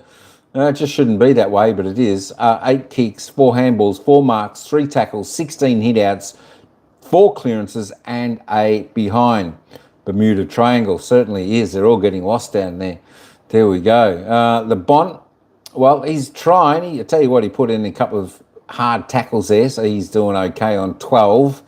A couple of clearances for him. Nick the Lizard Blakey up to 12 as well. Papley, as I said, 10 disposals. Oh, I tell you what, he had a nice dislocated finger there, which we see. Took a little bit for the doctors to get that back in, but he's got all that strapped up and, well, still giving him a little bit of beef, but he's continuing on. He's toughing it out. Good to see Tom Liberatore had a much better second term there. I think he had about 9 disposals in that second term. Well done, Tom. I tell you what, he started his season off like a house on fire. Slowed down a little bit, but we want to see him getting back into it as it goes on. Tim English on 10 there. Just a 7 hit-outs. So Grady taking the honours there so far. Chad Warner, just the 9. Well, I know they wrap him up. He needs to do more. Of course, a couple of clearances and that 1 goal. It was a vital goal that he snagged. Anyway, there we go. James O'Donnell, 8 for the Dogs. Matty Kennedy, there's his stats. 8 disposals, 4 kicks, 4 handballs, a mark, 4 tackles, and a clearance, 1 goal. There we go. What are they saying about this? Now, in the last 27 days, there is... there we go. They're just talking about a little bit of this, a little bit of that. Not to worry. Sam Darcy, I tell you what, they've actually done a reasonably good job on him I know he kicked the first 2 goals of the match. Kicked his goal in the second term. He's got 3 goals off his 8 disposals, 5 kicks. Kicking accurate when he gets the ball. Doesn't have to get much ball to actually be a powerhouse there, as you can see.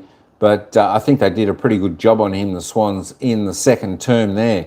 Jason Johansson needs to lift a little bit there for the Doggies. Just a 7 kicks, 1 mark. Yet to lay a tackle. There we go. Talking about Isaac Heaney, one of the other superstars. Only the 6 touches. I don't know, the players, his teammates, they should just look for him a little bit more. 4 kicks, 2 handballs. He's had a mark, 3 tackles, 3 clearances. He's kicked a goal, but he still needs to lift, Adrian. He just still needs to lift. We'll have a look at the live ladder for Addy G in just a moment. We'll see where Freo is sitting on the ladder. There we go. And as we can see, there are the rest. Riley West, a little bit quiet, just a 4 touches. 1 kick, though. He's kicked a sausage roll out of that. Just before we go to the team stats, just want to put it on the ladder just for Adrian to check that out. The Western Bulldogs, if they do happen to win, as I said, they will kick up into 5th spot. They'll go and jump above Hawthorn, Fremantle and the Giants. I tell you what, as a Collingwood supporter, I think I'll be wanting the Sydney Swans to win this. I'll be barracking for the Swans, even though I think the Doggies might. I'll still barrack for the Swans. Come on, Swans. All right, let's get back to that. Team stats, let's have a little bit of a look. Not a great deal in it, just plus 19 disposals overall to the Bulldogs, 178, 159. Inside 50s, well, there we go, 24-25. It's all pretty tight up there. 14 scoring shots for the Sydney Swans, 24 inside 50. It's not too bad. Just kick a bit more accurate, Swans. That's all we ask. Kick a little bit more accurate. The Bulldogs, 25 inside 50s, 13 scoring shots. Not going too bad. Their efficiency inside 50, 66-48. Disposal efficiency, Swanee's a little bit low there, 69. They'll be wanting to lift that up somewhere around where the Doggies is, 77. Well done. Free kicks, you know what? I think this, I don't know what you boys think, but I think they're umpiring it reasonably well this game tonight, 13-12. No one's really got any favours from the free kicks. I think we've only might have seen 150 from memory. Hit out, Swanee's doing it there, 17-11. Of course, Brodie Grundy doing his job there. Clearances, well, pretty tight there, 17-16, plus 1 to the Swanees. Centre clearances, Dogs doing it well there. They just do look a little bit nice. 9th to 4th in a centre clearances. Stoppage clearances, Swans on top. Still 8th. Who's 8th? Who's 8th? There we go. Now, Fremantle are 7th if the Dogs win. Freo are still 7th. Checking that out. Stoppage clearances, Swans leading the way. Doing a good job there around the ground. 13-7 contested possessions. There we go. It's only plus 5 to the Swans. Contested. Pretty good contested game. Uncontested. Well, Bulldogs just got on top a little bit in that term. 91-17 plus 27. Turnovers. Actually, the turnovers tonight, it's actually not too bad. 26-27, reasonably low. And I tell you what, another thing we're seeing on this SCG on the ground out there, she's quite slippery in patches. A lot of the players not holding their feet out there. So some concerns with the ground there. It takes you back to the old Etihad Stadium or whatever the ground's called these days, Marvel Stadium, back when it first opened. There we go, 43-47. Marks inside 50, both teams having a good opportunity there. 8-7. Tell you what, a lot of these marks inside 50 for the Swans, they should have been goals. Just kicking inaccurate. My gosh. All right, let's have a look at the tackle count. Tackles inside 50. As I was saying, the Swans doing well on the tackle count. They're bringing great pressure tonight. Tackling quite fiercely, which is great to see. Putting the run and chase on. This is what Sydney need to do up against this fantastic unit in the Bulldogs. 37-16. Bulldogs not bringing the pressure, which is allowing Sydney to get that movement down forward. 4-2, tackles inside 50. A couple extra for the Swans, good. Thanks to some of the little guns down there. Papuline exactly like that. They chase hard. That's what you got to do. Keep the ball inside your forward 50. Give yourself the best opportunity. There we go. Wow, we're only 40 seconds away from the bounce of the ball for the third quarter. Should be a ring-a-ding-ding second half here, folks, and we're going to take us down to the ground where it's the Dogs by 9 points. Hey, Swannies, one bit of advice before we get going. Kick straight. Kick straight. All right, folks, let's head back down to the ground for the third quarter. They usually are. There you go. That's speed of ball movement. We look forward to keeping that running as the season goes on. And the fastest ball movement doesn't necessarily mean the best football. No. You can be prudent with your decision-making, with the use of the footy, and still be extremely effective. Marcus Bontempelli, 12 disposals in the first half in his 250th game. Let's see what he gives us in the second half. Ruck's got it hard. Jordan Liberatore put the head down and straight ahead. And the Bont does deliver, but just a little too severely for North. Yeah, that move, John Blakey. It's his dad, Nick Blakey, made the move on to Norton halfway through that second quarter. Got himself in the trouble on the way out. Just forced the kick in a haphazard manner. So Richards will send it back in. Targets Norton. He comes strongly at the football. And he takes the mark. And you can see the frustration on the face of Nick Blakey because he burned himself. It was the ball kick, turnover. He gets punished because his man gets the footy. I've really liked Aaron Norton's game. There's the intercept mark. It's a beauty. Ed Richards hasn't had much impact, but he sees very quickly a little bit of space between Norton and Blakey, and he gets it in quickly. This for a fourth goal. 3's the most he's kicked this year. In fact, he's been 3s, 1s and 0s all year. And he snaps that into the post. It's the Miles. The commentator's Miles. Geez, he'd be really disappointed with that. They've hurt themselves, Swans, over those unforced errors. Mills finds Roberts on the way in. The Dogs' central kicking had been 5-3 up until that moment, while the Swans 2-6 as it was at half-time. Swans prepared to kick it around in defence. 50 metres. It's Darcy. He barely moved. That's a tough one. Mills advanced to centre field. The rest of the competition must pay attention to these. The first game, and this is the second game, gets it done. Rolls and goes up into the pocket. Good hands, Heaney. Kick it to your best players, Brownie. Yes, that's what we want, especially Heaney in that forward half. We saw in the second quarter, they just couldn't get the ball to him enough. Here's the 50-metre penalty. He hasn't moved. Ah, geez, that's a poor decision. He got there and he stood. That's so tough.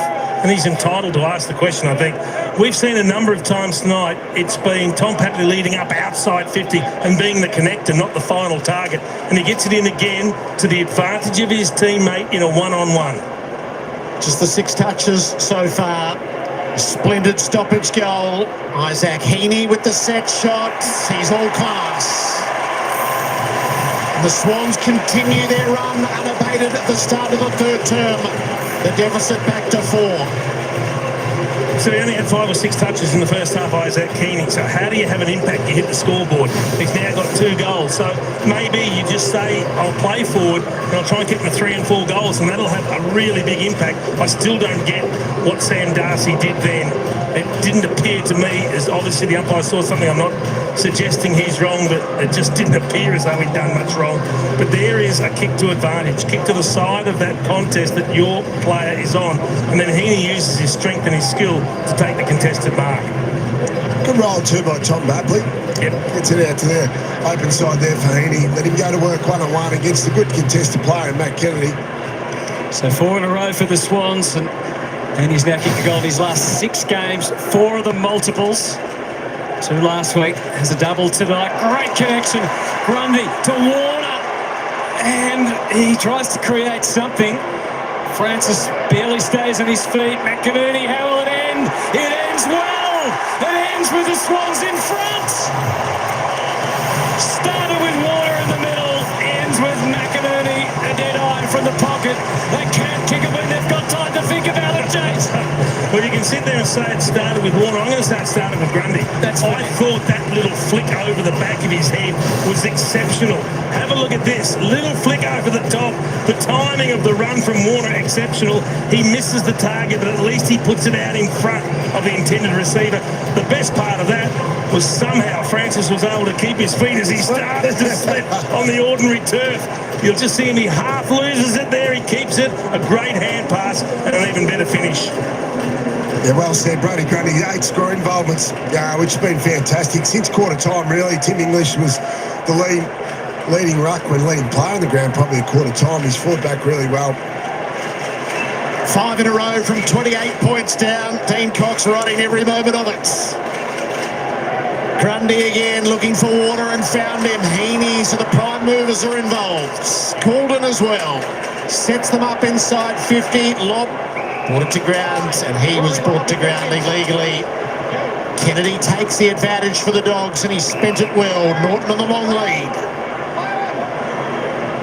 Happy to dink it. Davidson's the runner. Both Heaney and Bontempelli trying to stretch each other forward of the ball. Around the perimeter, Fraser. It's a good long kick of the footy. He might fancy his chances here. Just needs to think his way through it. He's got the stand rule, use that to his advantage. As Papley did in that second term. Joel Fraser, still a teenager. He's on the move. Gives it what he's got. It's all the way home. Thought it through all right. Took all the liberties and puts the Dogs instantly back in front. Spot on, Jared. He watched Tom Papley in that second quarter from the exact same spot, and you only needed to creep a metre. Thought he might have gone off his line maybe too early, but he had the leap to get the distance. Just see a quick transition there from half back. So great advantage. It's good advantage. Norton's played a fantastic game. Now matched up against Nick Blake, as we've spoken about, but just kept the ball going. Nice deft kick to Davidson, who ran really hard. We know he's a fantastic runner. I thought Bontempelli was going to get it ahead of the ball, but then he makes a good decision, gets to Fraser, and he knew his kicking distance, which you like too, Jason. No use dropping that on the goal line where it gets punched back or punched through.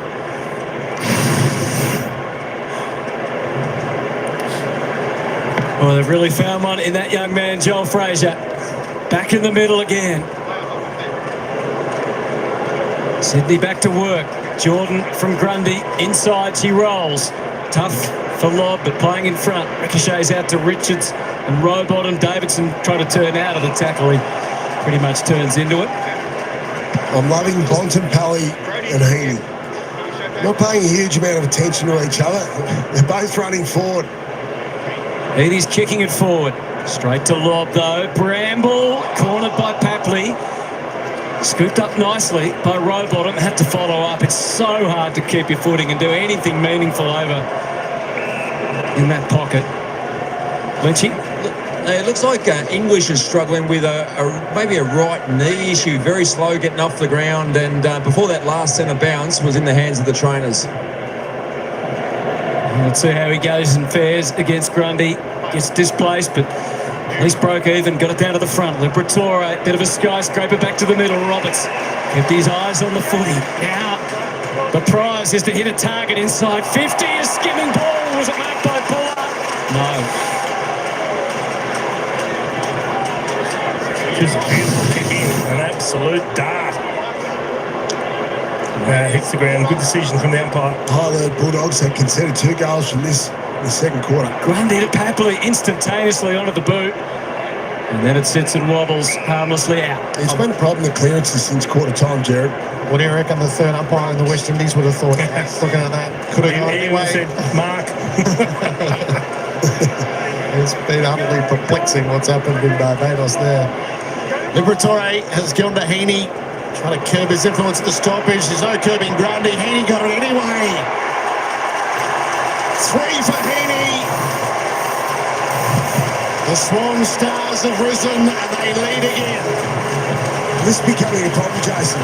There's 450 stoppages. The Bulldogs just can't defend them, so they conceded 3 from that source. Shouldn't concede more than a goal a game from that source. Heaney, second goal. He's the dangerous man forward of the ball. He's fought back hard since quarter time. His second really good snap at goal. Grundy's been outstanding as well. And he was very quick, Isaac, to get over and tell Tom Liberatore about it.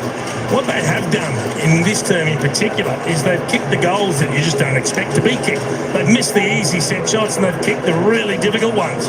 There he is trying to get over to Libba saying, hey, mate, you were on me. Where were you? A good stoppage team of the Bulldogs. They need to lift. They've been dominating that area since quarter time. And especially here, Brownie. Yes. Centre bounces, they were -6, the Swans. They've won the last 3, which included a centre bounce goal as well. So really on top here as well. Love the passion of Brodie Grundy too. Dumps it away from Darcy this time. The counter came from Dale. Great work from Campbell, but he didn't quite finish the tackle. He goes again with the same level of energy and effort and commitment. And just an update on Tim English. He's limped from the ground. Now he's going down with the physio and the doctor down the rooms. Yeah, so that's why Darcy is doing the ruck work against Grundy. Toe poke forward by Bontempelli. Met by Cunningham, prepared to wear it. You spoke about that fight back by Grundy in that battle, and this is bad news if he can't continue. He's the number 1 ranked player on the ground now, Brodie Grundy. Such has been his work since quarter time. Can he relish the opportunity against Darcy in the ruck? Sanders is cornered. So pre-game we spoke about scores from stoppages. The Bulldogs number 1 in the competition, Swans number 16. It's 5 goals to 4, Swans up. So this is a great result for the Sydney Swans. Sanders stayed on his feet, floated the handball. Bramble charging out of defence. Gave it a good shot. That is a heck of a goal from Bramble. And the Bulldogs suddenly in an SCG shootout are back in front again. There's a bit of feeling in this one. How many times have we seen this sort of activity going on? It started before the first bounce and has continued at so many stoppages. Goals from stoppages, isn't it?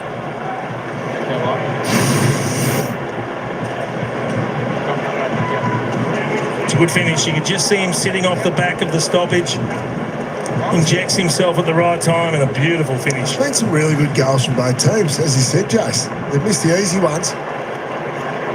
Great strike there by Bramble, just off the back of the stoppage there. Only the 7th goal of his career. Each time the Swans have put their beaks in front, the Dogs have almost immediately answered. It's happened 4 times across the course of the night. Grundy straight across the line. Darcy did so well to get it out to Bonds. Got dragged down. Harms hunted by Rowbottom to the turnover.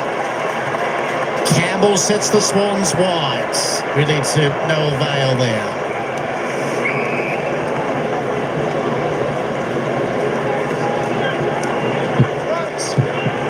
So back in the positive. The Swans have been able to put on the board. They're a long way behind on the set shots. As James Benson, they've crafted their shots in this 3rd term. And they're trying to set them up again. Davidson holds up. They've been able to get front spot a lot in these ruck duels, Brodie Grundy. It's been outstanding around the ground, throw ups and ball ins. Darcy with good strength. Sets West into the clear. Pumps the ball into centre field. Mills had to go back and did. So the Swans skipper kicks it into Fraser, back into dispute. Tackle laid by McNeil on Wicks. The neutral right in the middle. Could have been a costly turnover. They were out if he hits the target. Richards locked up again with Jordan. Free rein for Grundy. Took the territory. Hayward released the handball. That was Lloyd who was copping it. Now it's Fraser's turn. It's the most assertive I've seen Brodie Grundy in a while. Since quarter time, Jason. It's been impressive to watch. It's felt like in the last month that he's taken on a big load, a really big leadership role. He's enjoying this, isn't he? Thumping it forward. Old school experience against Darcy. Clark Keating. Yeah, he is. His 3rd club, of course, still searching for a premiership.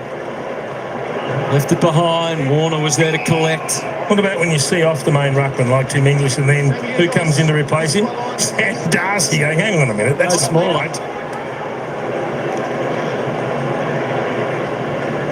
Still Grundy whacks it. Row bottom. Dogs everywhere. I said he had enough time. He did. He could have thrown that quickly on the boot. He tried to do a little too much with it in the traffic. Luka Kamas is the sub for the Dogs with English down in the rooms. And Darcy would have to like most of the rest of the night, but Carmus is not the worst sub to have in this scenario if that's the way it pans out. Coffey trying to work his way into it. Davidson had it spoiled. McInerney on the break, has a mind to get it in. He's hung it up for Campbell.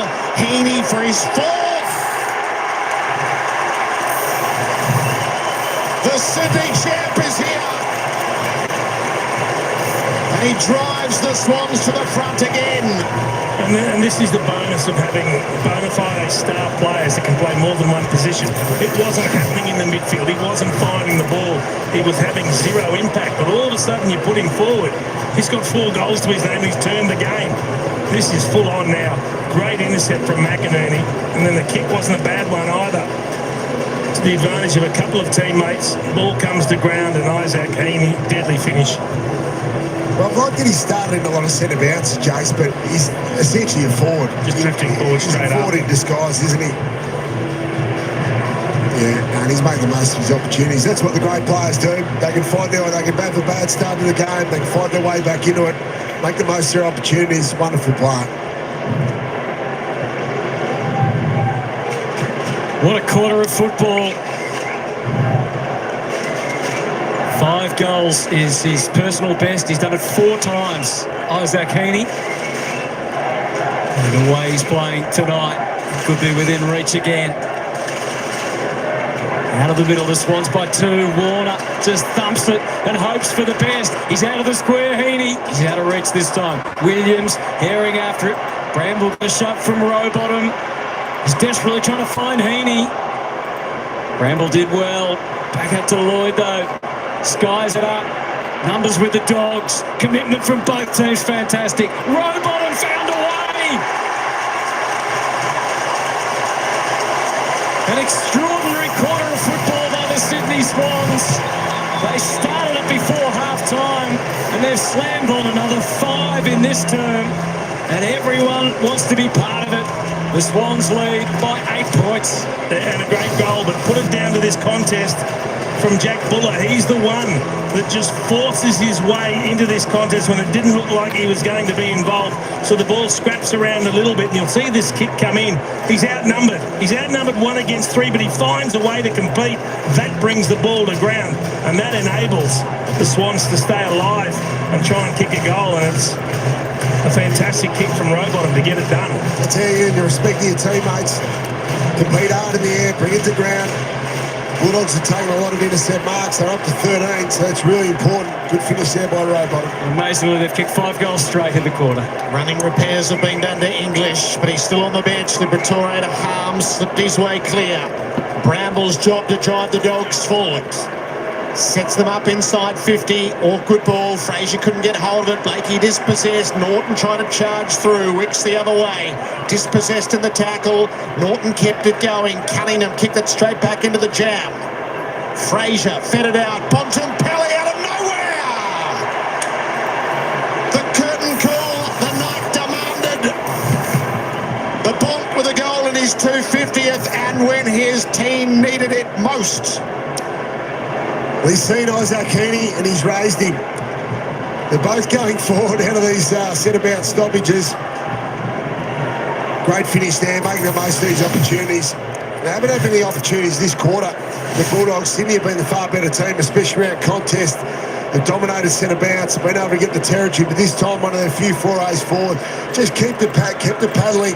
Pressure was high, knocked it forward, and then the captain, the great player that he is, makes the most of his opportunity. Hasn't had much of it this quarter.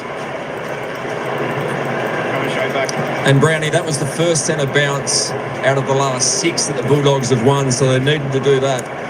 Starting at full forward now, Bontempelli. Now Grundy having a break, so it's English back out there against McLean. Goulden off the wing, and it is the Swans surging. Johannesson, there's Buller. Great tackle. Just one to watch. Bailey Dale hasn't had a touch this quarter. You can see Braden Campbell there. Braden Campbell, that's a run with roll now after his huge first half, Bailey Dale. Clear neutralised the ball up. Kennedy can't find a way out. There it is there. So good move by the Sydney coaching staff. He's just doing too much damage, Bailey Dale, with ball in hand. Donuts for the turn. West creative to Bramble. to Sanders. Looks up. He's able to use Harms. A good look at the lie of the land ahead, and the lead came from Vandermeer. Right, turned around. I know where he was heading. He was going for Bontempelli. Now it's much more difficult. Rowbottom. That's the trademark. He's got in and kicked a great goal, but that's the sort of stuff the Sydney fans know and love. High pressure player, one of the leading tacklers in the competition, and all those defensive traits on show. Bit of a wobbly handball to Wicks, who has to kick in a bit of a rush down the wing. So it's 2 a pack as a result. Underneath, English is back into the fray. Ball in hands. Dale gets a touch. Williams, his job to take it up the line, and he spirals it. So took every yard that he could, and the ones on the ground as well. Rowbottom hauled it in, had support from Mills. Works it around to Melican. Careful across the face of goal. Cunningham has the kick on the far side for Goulden. Crowd saw it, alerted him to it. Goulden can have a dash. Spreads it up to the wing. Warner, standing start, landed back inboard. He did set Goulden a task. West arrived, but Goulden hangs on. On the 45, well-weighted ball, Sheldrick. Called to play on, players didn't realise. So Sheldrick got a second bite as a result. Hayward's job to try to tie it up. Williams whisks it away for the Dogs. Sanders, over he goes. Put himself a degree of difficulty. Bramble found the way through. Trod the difficult turf ever so well, and Bontempelli imposing himself. And quickly turns, and in a hurry, down to Fraser. Well, they'll get a shot for goal now, the Bullies, because of Lockie Bramble's great work deep in defence. He ran through 3 would-be tacklers, for the Swans went through him like a knife through butter. And then he was able to release a teammate, and ultimately the ball finds the Bont, who finds Fraser. The Bont to the junior Bont, as he was labelled earlier in the season. Already kicked a fantastic goal. And now for another. And they're kicking them from everywhere now. Both teams. And the Bulldogs, they just don't want to stay behind for long, even when the Swans got out to a goal and a half ahead. The response was quick. And the Bulldogs lead by 4 again. Who would have thought, Jason, this turned into a great exhibition of goal kicking from both teams. Bontempelli's gone forward now. Darcy's on the bench, so English is back out there, but Bont playing there as a genuine key forward. Comes up the field, takes a mark. Great decision. This guy's been fantastic this quarter to set and goal. So they need to get the centre bounce though. So the Bulldogs have lowered their colours, especially since quarter time, but definitely this quarter they need a centre bounce just to get that territory, get into their front half, just to ease the pressure on their defenders. 5 goals to 4 the Swans way in this term. Dogs lead again. 6 lead changes in this quarter alone. And we've only just ticked past the halfway mark of it. Grundy has his way. Liberatore though onto it. Stolen by Goulden. There was no escaping English.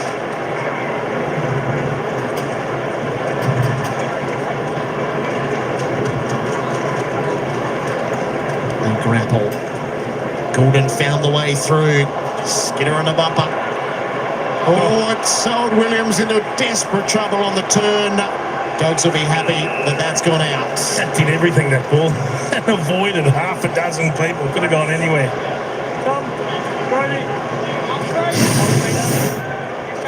Look at this. Watch. Look at this bounce. Oh, jeez. Horrible bounce. That bit of vision. Look at Bailey Williams' legs, how dangerous that is. Sheldrick got his kick away. There's no room for Campbell to create. I had a teammate, Brad Scott, break his legs in a similar situation when he slipped like that. 2003, before the final series, cost him a premiership. Ready for action. Mightn't be far away. Grundy trying to set something up again. Arms has other ideas. Ridden by Papley. Oh, that's a bad sign. So Rampy with the ice out of the game injured. Especially losing McCartan before the first bout. So Florent, the sub, is about to come into the game. Bramble just bought the kick. He's the one who has been able to keep his footing. Apparently that hang time in that was really something. McInerney had the fly hack. Fraser just picked it up, put the Dogs into space. Vandermeer's got Sanders running shotgun. And back to Vandermeer. Roberts in honest pursuit. Vandermeer stood up. Fraser has been terrific in this term. This for his third of it. Keep doing that. You won't be mini-bot for much longer. See, this game's gone to new heights, hasn't it? In this third quarter, absolutely sensational skill on display. But I'm going to go back to Justin McInerney making a really poor decision to try and kick the ball off the ground, and he misses. That hasn't been what the Swans have done today. They have been hard at it. They put their body over the ball. They've body lined it and made sure they've kept it going their way. He doesn't. And then the Bulldogs pounce, and look at that quality finish. He's had a couple of really important touches, Riley Sanders, on the run where he hasn't wasted the ball. He's hung on to it, bought a bit of time, and brought his teammates into play. Yeah, he's a smart player. Dean Cox will be furious. They've conceded 3 goals now, where the Bulldogs have moved it from their defensive 50 to the other end of the ground for goals this quarter alone.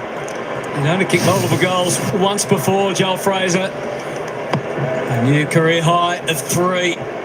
Dogs back out to a 10-point advantage. It's heading their way again. Kennedy caught a glimpse of Sanders.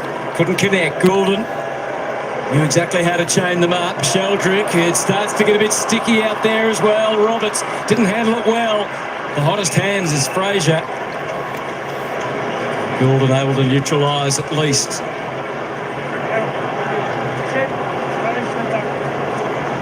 5 goals won to 5 straight. The Dogs 8 entries for 5 goals won in the quarter. And this man on his feet, Sanders can just sneak a little closer so he can connect to Norton. Probably just outside his range.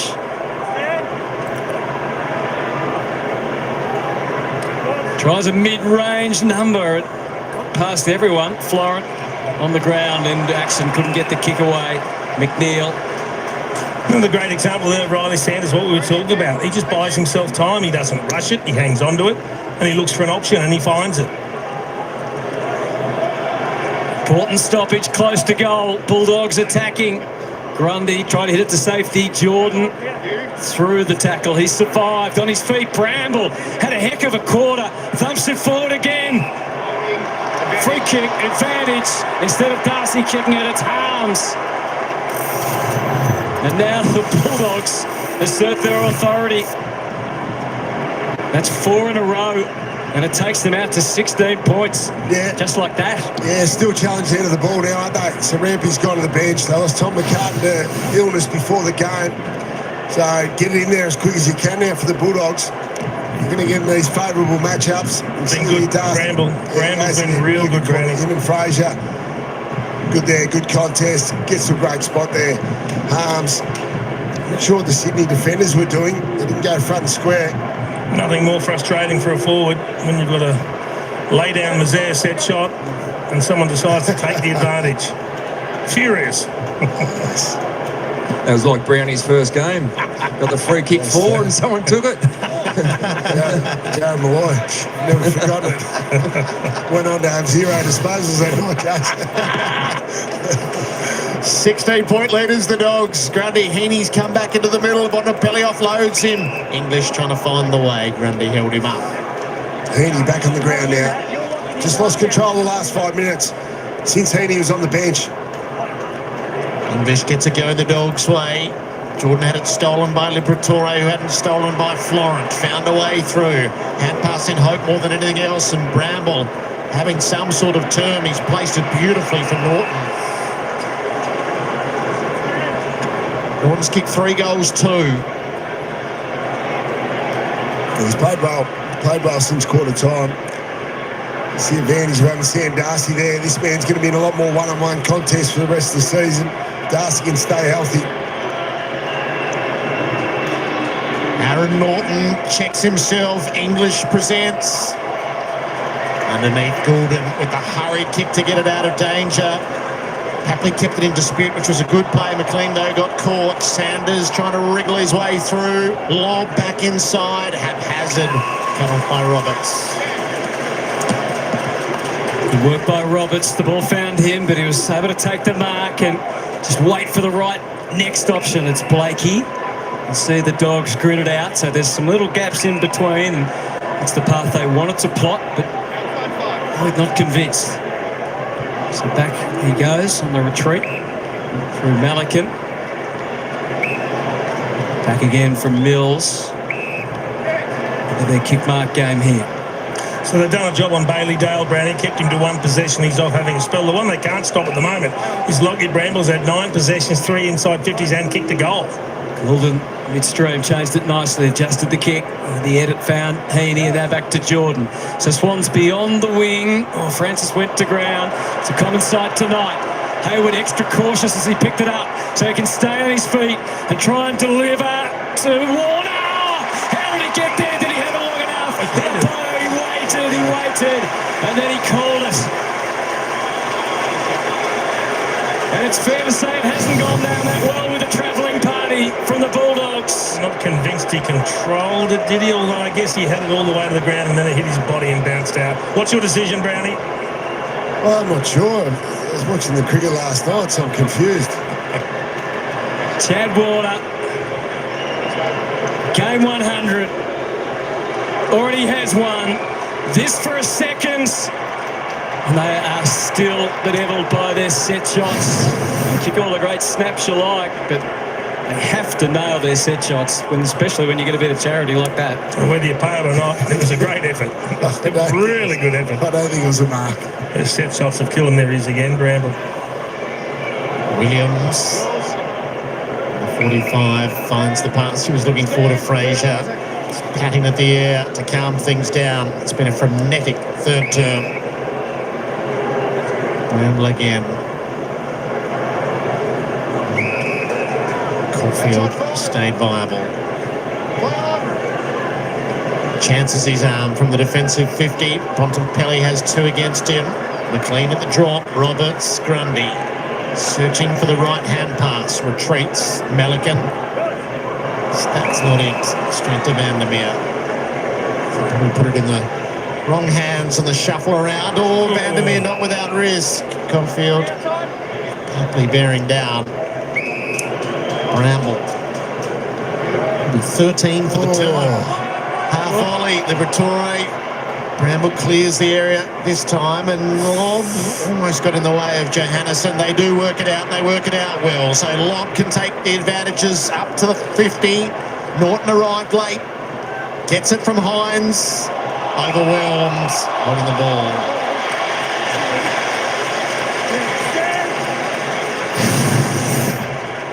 And a good tackling quarter. Good effort there by Sydney. About 18 tackles. Bulldogs have had 23 tackles. They only had, I think, about 6 in the first quarter. So they fought back. Gordon's had a good third turn, 9th disposal. Found the right man, although the Swans would probably like him a bit closer to goal at this stage. Yeah, their fortune sway as to when he's on the ball. This man, Isaac Heaney.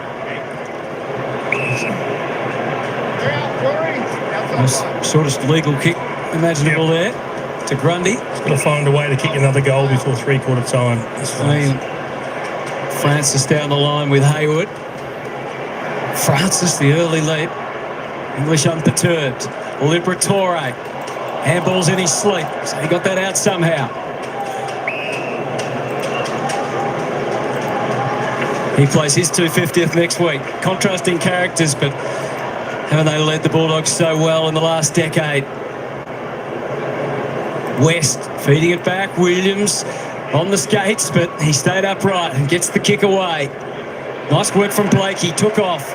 Left Norton behind. Now Lloyd stripped off at Vandermeer. He's done enough to get it out. No, he hasn't. Not without penalty. He just gave it a little tap to make sure it went over the boundary line. It's a good decision, I think, from the umpire. Good in the right place again. Just checks himself. Lloyd's so busy forward in that opening term. Can he find a target in all of that? Grundy kept it going. Hayward's fed it out. Nobody there. Sanders almost had it pinched by Warner. Sanders went it again. And Bramble, prolific in this term. Away to Liberatore. Sets the Dogs out to the one-on-one. Darcy kept away from it by Malikan. Goulden. Wicks on the turn. Gordon, can he find a target coming forwards? They like the look of Grundy. The link-up play.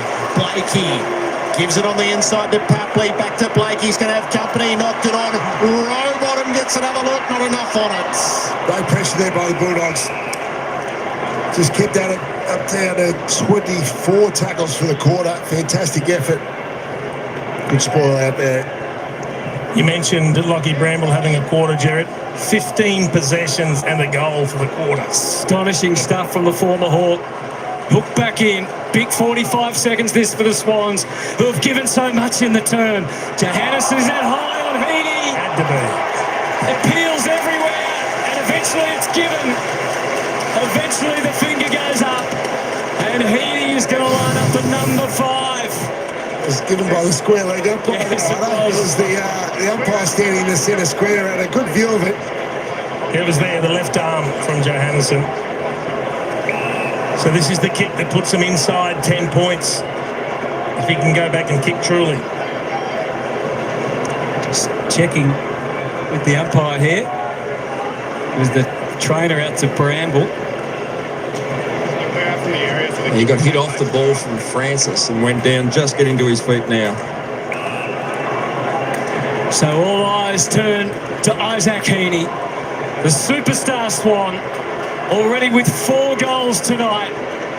If the Swans are to mount something this evening and this season, it could be on the back of the number 5. And I know when so many have failed with the set shots, he's there for the moment that he's given.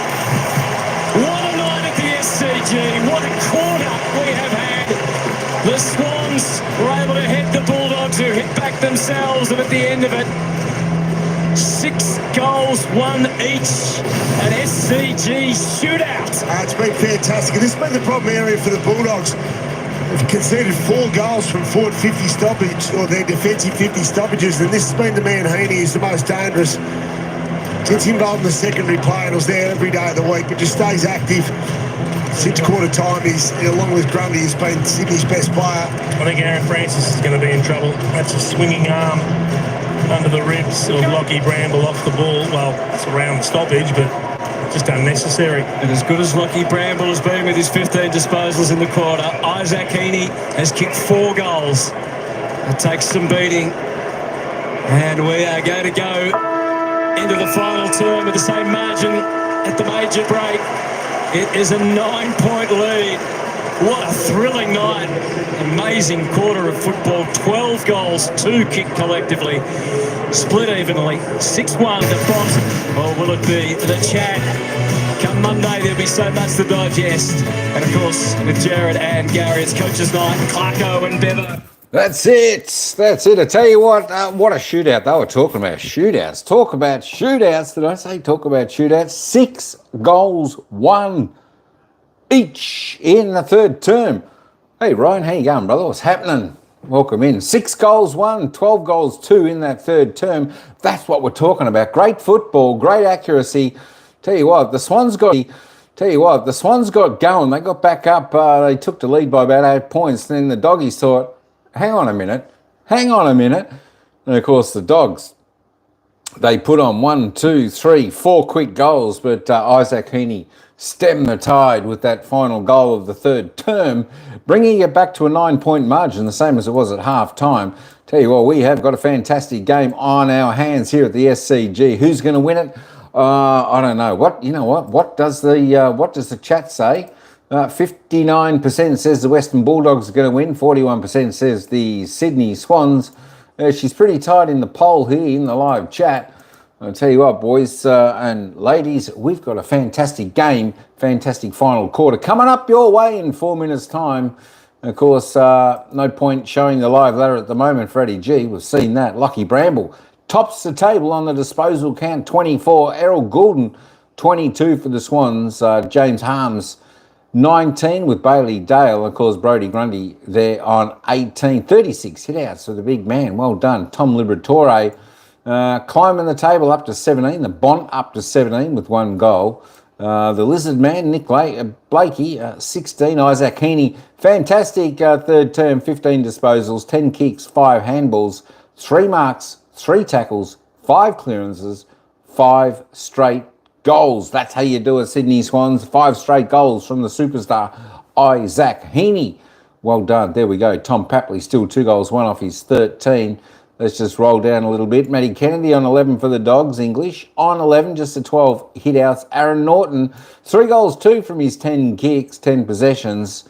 There we go from him. Sam Darcy, I tell you what, they held him well, the Sydney Swans, after quarter time. Just the 8 disposals, 5 kicks, 3 straight goals. But I tell you what, normally he's a lot more damaging player than this. That is for sure. Let's just trundle on over. Let me just scoot that back up. Sorry about that. It was a little bit quick. The goal scorers, because we had a fistful of goal scorers in that third term. Isaac Heaney tops the table with a bag. He's got 5 for the Swans, 5 straight. Aaron Norton, actually, let me go through the Sydney. Isaac Heaney, 5 straight. Tom Papley, 2 goals, 1. Chad Warner, 1 goal, 1. James Rowbottom, 1 goal, 2. Justin McInerney, 1 goal. And, of course, Jake Lloyd, 1 goal, 2. James Jordan, 1 straight goal for the Swans. For the Bulldogs, we've got a few on 3. Aaron Norton, 3 goals, 2 he's kicked. Joel Frazier, 3 straight goals, along with Sam Darcy, 3 straight goals. Riley West, he's kicked a goal. And, of course, Matty Kennedy, James Hahn, Lockie Bramble, and Marcus Bontempelli, all straight goals for the Doggies. There we go. I tell you what, we are in for a ring-a-ding-ding game, just in case you're a Bulldogs fan. There is the live ladder as it stands, where the game is right now. Of course, Western Bulldogs leading the way by 9 points. If they happen to win, they'll go into 5th spot. Of course, this is the ladder prior to the game. If it's a draw, well, the Western Bulldogs will stay in 8th, a half a game clear of Gold Coast, half a game under GWS Giants, but the live ladder suggests Western Bulldogs will move up into 5th if they happen to win this final quarter. There we go. I tell you what, we're in for a cracking final quarter, folks. And you know what? That's enough of me talking. Let's get back down to the action with the commentators. We're only a minute out of the final term here at the SCG. It's the Bulldogs 14-6-90, leading by 9 points over the Sydney Swans 12-9-81. Let's see some more straight cooking. You know what? This could come down to the final kick of the game. What do you reckon? That's a possibility. What a game, what a game, what a game we've got here. All right, folks, let's head back down to the ground for the final quarter, where it's the Bulldogs by 9 points. Since half-time, been able to move the ball from one end of the ground to the other. Heaney's obviously been the benefit. They've kicked goals 2 from forward 50 stoppages, so clear change of tactics at half-time. Down to a man who was always fast. Off the mark, Alistair Lynch. I wouldn't have thought that, but it was an amazing third quarter and some star performers. We spoke about Bramble with his 15 touches, but Joel Frazier, just his experience and composure beyond his years, the way he dominated. He's had 18 touches for the game, but importantly, 3 goals in that third term. So just took his shots and just converted his opportunity. At the other end of the scale, best on ground at halftime, Sam Darcy, clearly best on ground, had no touches in that third term. You would think he'll play a significant role in this last quarter for the Bulldogs if they're going to get over the line. Thoughts, gentlemen? So much to look forward to in this last term. As Lindsay just pointed out, don't expect Sam Darcy not to touch it in the second half. You know he's going to have an impact. But they kicked 6 goals apiece in the third term. They both had momentum. It was all Sydney early. And then the Bulldogs, they got challenged and they answered. And they started to take over. And then they got 3 goals in front of them. Uh-oh, that put their foot down. They might blow them away. And then the Swans steadied. I love the fact that neither team has succumbed when the other's thrown their best punches. A thrilling third term. Will it give way to a thriller at the SCG? 5 goals for Isaac Heaney, the equal to his career best. Marcus Bontempelli with a major in game 250. The ruck duel has been a centrepiece. Dogs by 9. An awful lot on the line. English had a mind to get out. Heaney had other ideas, and that's holding the ball.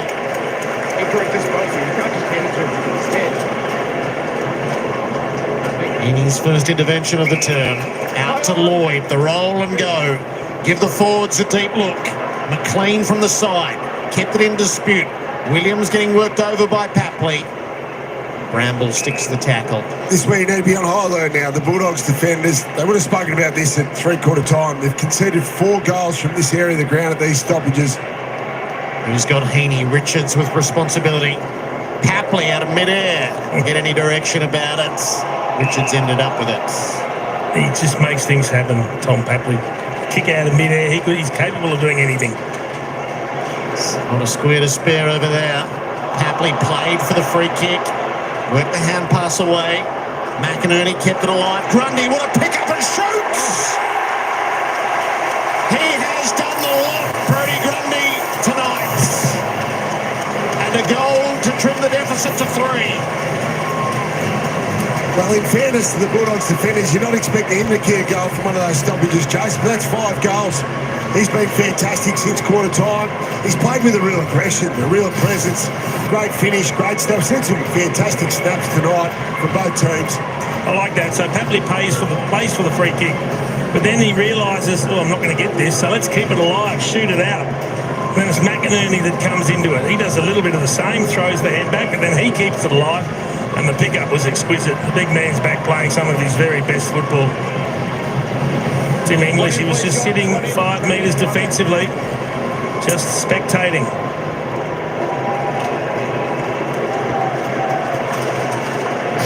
Great to see him so passionate back in the middle, though. The tangle continues. He got the timing right. Straight to Richards. Important territory gain. Oh, he stepped over the mark there, Mills. And it's going to cost him the full load of 6 points. It's been a clear direction from the umpires. Coming into the game, no doubt about it, they're going to be tough on this stand rule. We saw a really ticky-touch with in the first half Sam Darcy, or against Sam Darcy. Thank you. Can't just run through. No, you can't. And that was there. The Sam Darcy one wasn't, but that was definitely there. We've talked already about how superb he's been in front of goal this year. 18 goals, 4. Never any doubt about that from Matt Kennedy. Was given a great assist by the umpire and by the error. And he converts to deflate the Swans, and where this match has lived for so much since mid-term in the second quarter, it's a 9-point advantage to the Dogs. Yeah, Richard's got the clearance here. He's been well held, Jace. Only 9 disposals for the day. James Jordan's done a good job, but he gets it forward. It's a really disappointing free kick to give away. You've just got the perfect start for the last 2. You've got momentum. You just can't present something like that. Especially the captain. It's been a struggle as captain too. Someone wasn't happy with it. He played 10 of the possible 40 games since assuming the captaincy outright. So Grundy's going to get back to it. English beats him. Kennedy, Bontempelli never quite had hold of it, and Goulden presses the other way. Has support from Jordan. Squeezes the kick up inside the 50. Lob destroyed the pack. Haywood's Papley on the turn, trying to open up the possibilities. Devilishly clever, not enough on it. Lob in trouble. Just let it go. English tidies up to Bramble off the last line. It's the hat kick that turns over Lloyd. That's not where the mark was. And the crowd rightly calls for their 50 right back. Leap over clubs. He might have gotten a little lucky, when he was tackled. Yeah, that was lucky. Almost the 50. I think he was in the contest as compared to Mills, so that's maybe why the umpire made the call he did. Gap narrows to 8. English. Challenge is back at his feet now, isn't it, in this ruck competition against Grundy. Battle within the battle. And there you got Brodie Grundy steering the mark, which is not where he wants to be. He's desperate to get back. Somewhere down the line, Vandermeer's kick goes to the lunging Darcy. Battered away by Malik, and first to it is Goulden. Hand pass gave it straight back to West. Creative Bulldogs hands. The handball club just at the right moment. And Darcy threads it. It is wide, but Norton has taken the mark. And signals that he is prepared to go for it. He's kicked well tonight. He's set shots. He should have the belief. It's been a night for multiple goals everywhere. 3 Dogs have kicked 3 straight, 3 goals, including Aaron Norton. He'd love to make it 4. He can't. Davidson was the early riser. And it comes off hands. It's all very well kicking him in the first 3 quarters. But this is the final term now.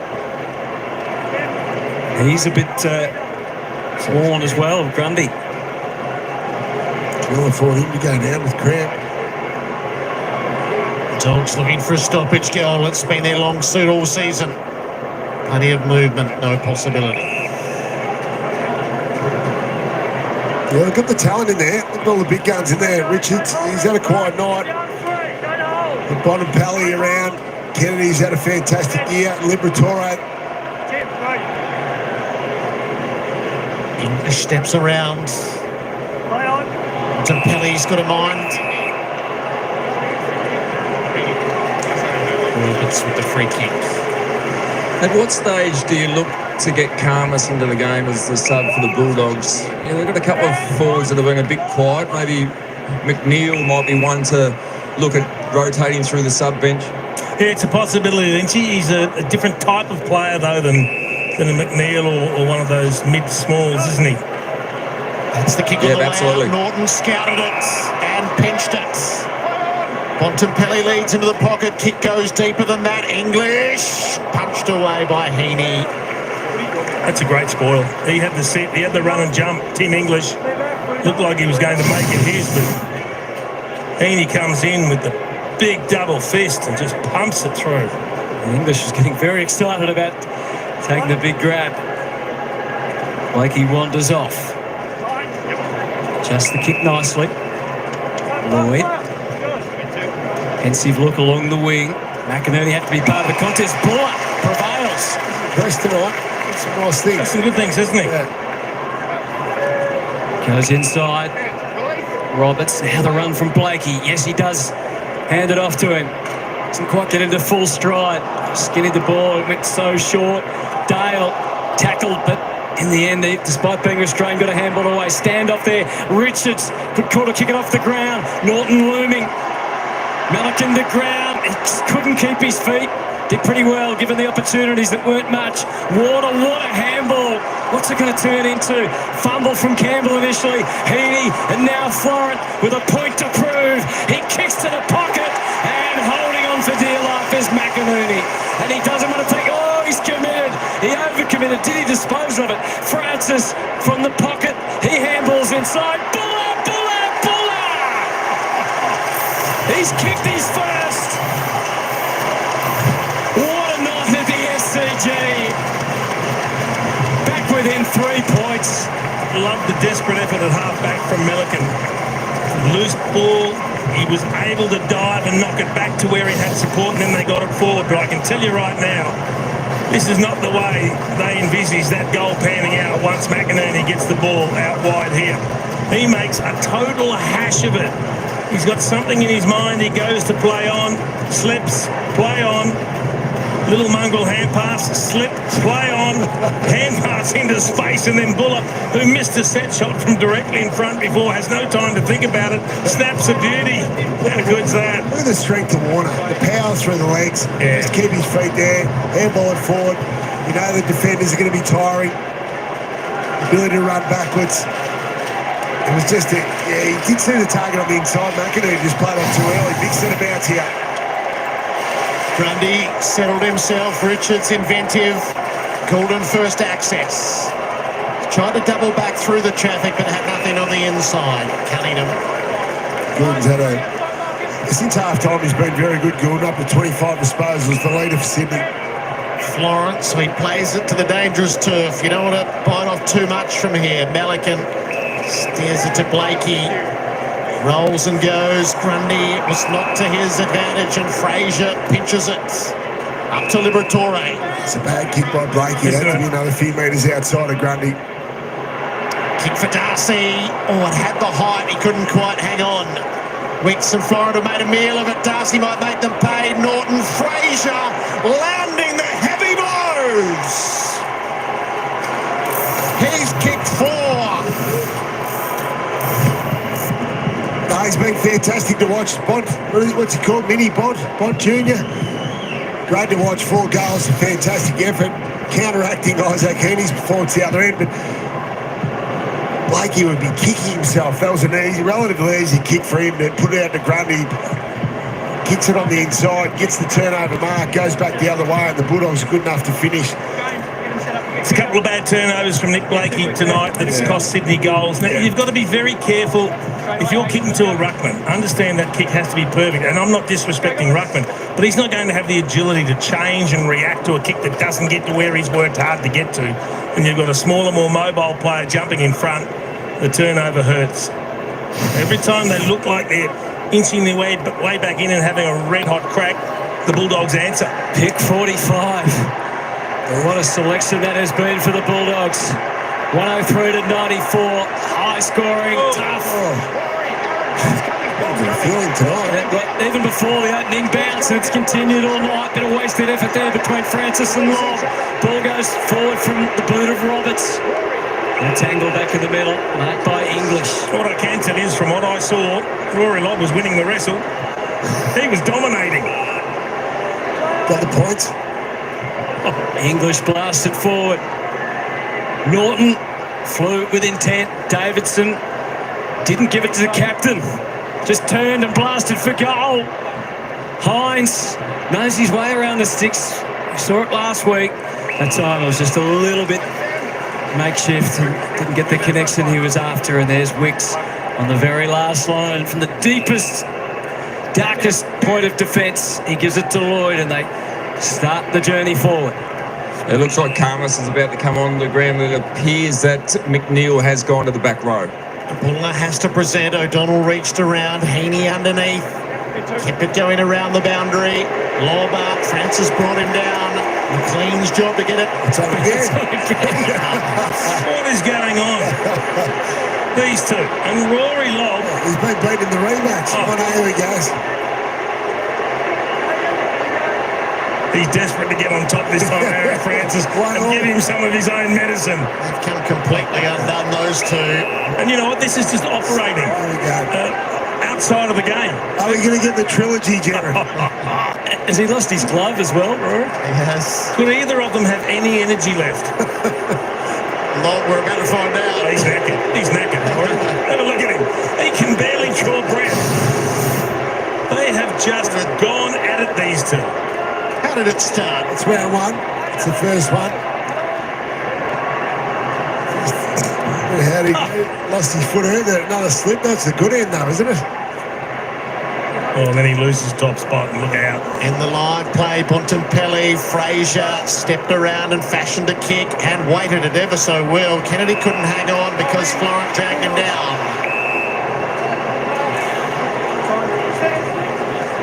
Kennedy sits himself to give the forwards a look. Up comes Darcy. No mark. Norton underneath.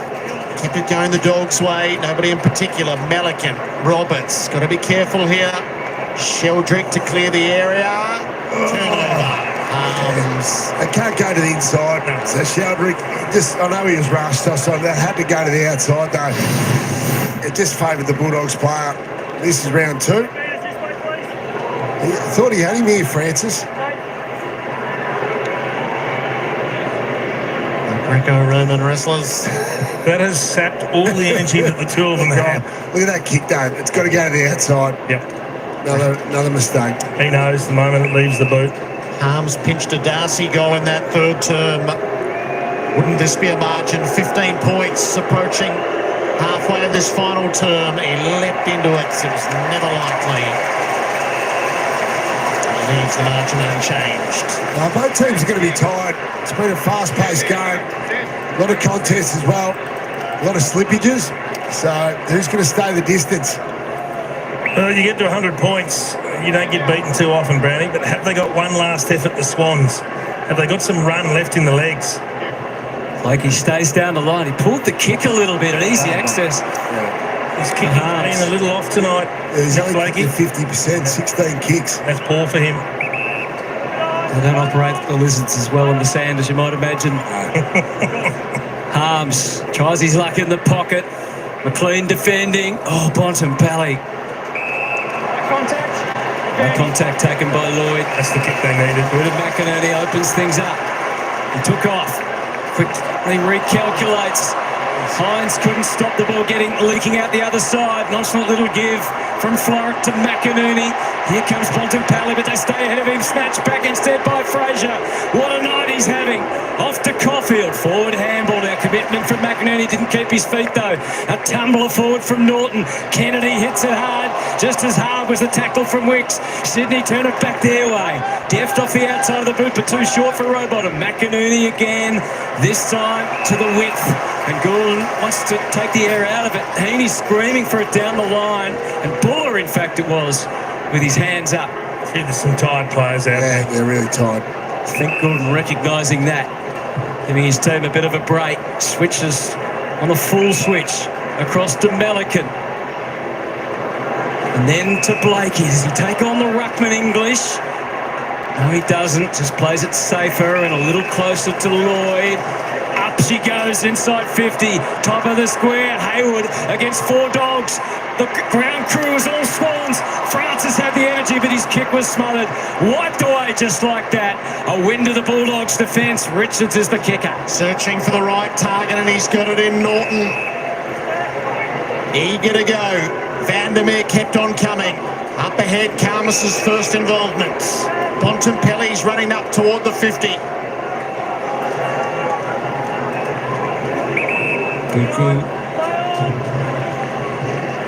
Norton stayed unmarked. So the Dogs can control their entry with a 9-point lead. Bontempelli's got the field against him, and Melican puts it out over the line. It's going to be a physical test for the players these last 10 minutes. That's a brilliant smother, Davidson. That's saved the goal. But who's going to be able to run through that pain barrier this last 9 minutes on the clock? It has been high throttle all second half. Harms trying to muscle his way through. Rowbottom with the vice-like grip. And the Swans need to think about their season, Jace. They need this win desperately to stay in touch with the top 8. English gets it going goal side. Warner tackled by Norton. Sheldrick with some work to do. That's horrid. Another shocker.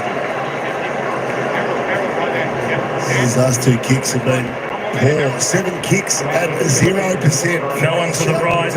He'll play on here. Well, he set it up. And the high flyers get after it. Up went English. Puku stayed down. Norton. Creative hand pass. Liberatore didn't quite swallow it up. Bontempelli got swallowed up. And it'll be a ball. Good tackle by McInerney there. He had that spent before he got it, Lipper. He knew what he wanted to do. Players with and without the ball have had to make the adjustments with the treacherous ground. The ruck's entangled again. Which way? Oh, Sydney. Goes to Grundy. They had to go that way. He was the one trying to get the tap on the ball. Eyes on the footy, Brody Grundy. Ooh, touches the ball to ground and then takes off. And then we saw the result of the kick. He goes straight back the Bulldogs' way. Sanders off the left.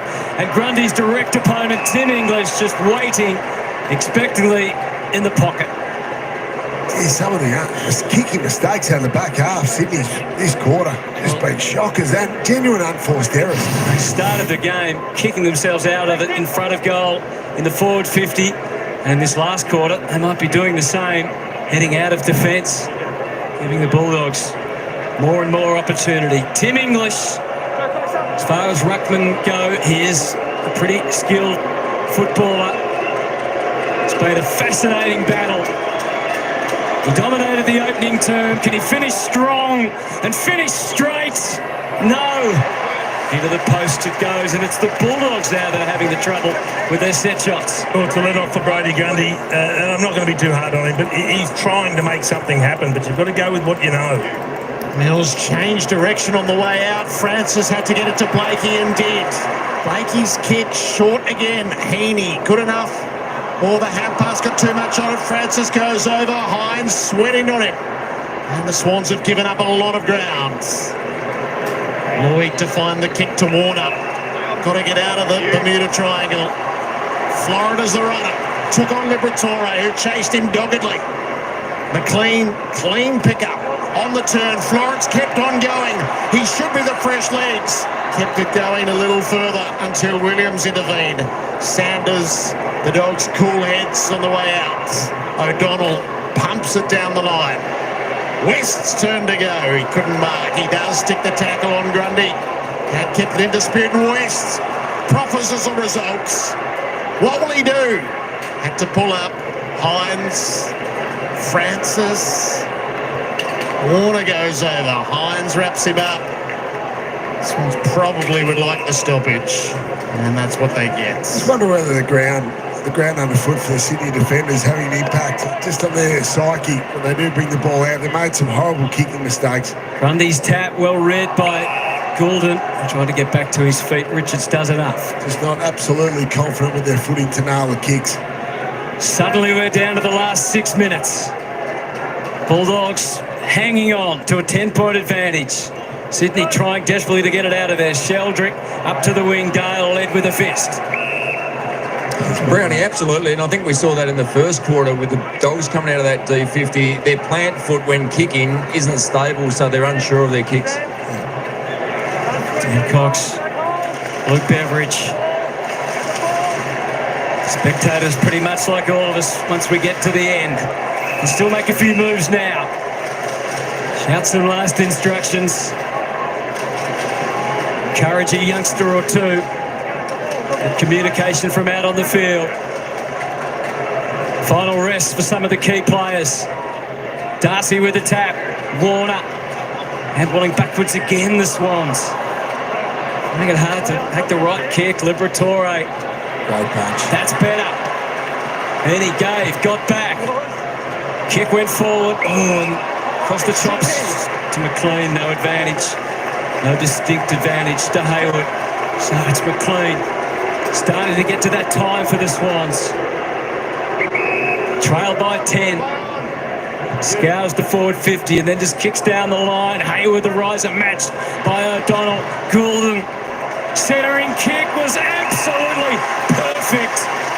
And it's marked by Harry Cunningham. Ball couldn't have fallen to a better player. And Errol Goulden, who just quickly summed up. He had a look at the whole 50 and he said, there's my target. Bang. Off one step, 50 metres square up. He said not only to see it that quickly, but execute it. And on some pretty ordinary ground there as well. Beautiful kick. What's going through Cunningham's mind? Not used to kicking goals. Just back for his third game this year, Harry Cunningham. Another veteran Swan. And another Sydney player who couldn't get the connection he was after. It's getting late to miss set shots now. Yep, too many. Too many, unfortunately, from a Sydney perspective. Caulfield's time as the Bulldogs ally. Oh, you don't want to do that. Up went McInerney. Brown ball brushed his way clear of Hayward's, and he might be able to settle a few fluttering hearts. Sanders to clear the area. Just get it outside. And Richards made it good. Whistle went very quickly. On the wraparound, Dale. His kicking has been exemplary, but that's cut off by Francis. Mills tipped on the way through. Wicks keeps it in motion. Grundy, Melican, got to find a decent target out of the defensive area. Wicks mown down, worked it away. Goulden, the lag hand pass is perfect. Warner will give it back. No, he pumps it a little further. Jordan sweeping. That's optimistic in the extreme. Yeah, Williams has hurt himself. Caulfield. The Swans have been the architect of their own demise at times. Kennedy has the outlet and Dale can soak up some time. They're dead on their feet. There's no flow in the game now. This is a territory battle the last few minutes. You just try and surge the ball forward and then keep it there. Onus on the Swans to win it back. They'll play possession as long as they are allowed to. Sanders is prepared to give up territory. No, he changes his mind. Kicks down the line. Hoping that Darcy, the both threaten in the air. Stalemate underneath. Stoppages are your friend. You just saw Ed Richards get the ball and just accept the tackle. Just happy to be tackled. Take a stoppage. Grundy has a couple of goes at it, made good. Warner, the clutches of Sanders. Last moment he got it away and opens things up. Mills, not the disposal he was thinking of. Richards to West. out wide to Karmas. Take your time.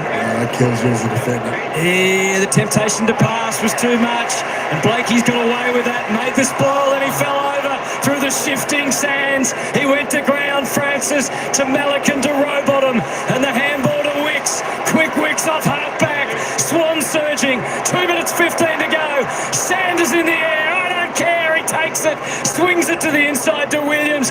He's recovered. Miracle. 2 bounces, striding forward. Bailey Williams, and he kicks it to West. Sure, up 30 seconds here. Yep.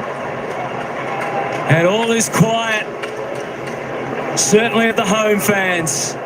Riley West. Especially the other Riley is this other slip. Oh, just the anchor foot go. Look at the mud in the boot underneath. They've just had composure when they've needed it, the Bulldogs. Well, they just need it one more time. Riley West becomes such an asset as a forward.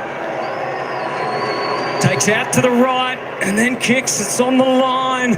And the Swans do enough. They'll get possession back. And they have time to kick the 2 goals needed. Got to cover the middle if you're the Bulldogs. Blakey's got to make it up. Where can he get maximum impacts?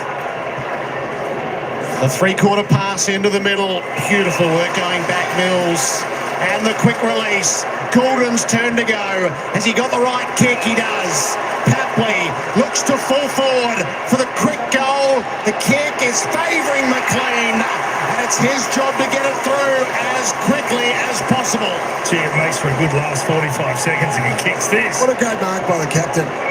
Gave up a 50-metre penalty at the start of the quarter. Great mark there, and they're able to keep the ball moving. Got to kick it. Has to be a goal. Hayden McLean to set up the grandstand finish. No.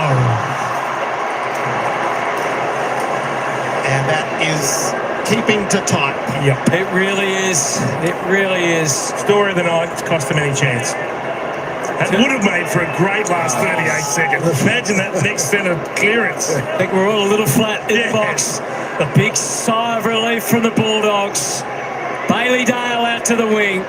Norton, if they can maintain possession now, they'll make it impossible, or just about, for the Swans. 4-10, Sydney, set shots. Yeah. It's killed them. Got to get it away from here. Grundy knows that. The little give.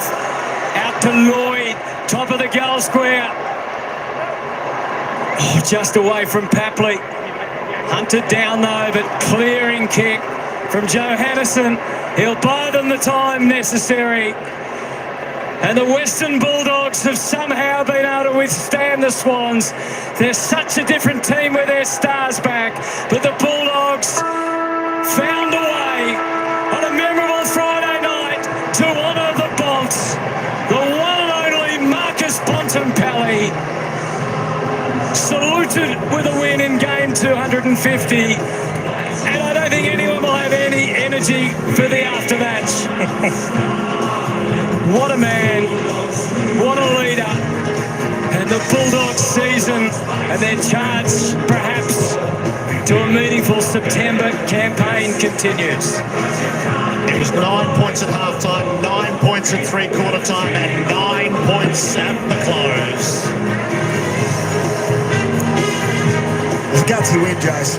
No doubt about it by the Bulldogs. They just hung in. It was just going to be a matter of who could keep their composure in that last quarter, maybe not slip over the most. Sydney just lost their kicking ability coming out of their back half. The Bulldogs were able to make them pay. They set up the win early. They converted when they had opportunities early. They got their noses in front, and then it became an old-fashioned slog. Both teams having to deal with slippery surfaces, different stages, whether it be in your forward line or your back line, depending on which way you were going. And then they just had the moments that they needed to win and then convert into goals that ultimately told the tale. Sydney will feel that they perhaps could have won the game, but the bottom line is if you don't get it done, you can't sit and say could have, should have.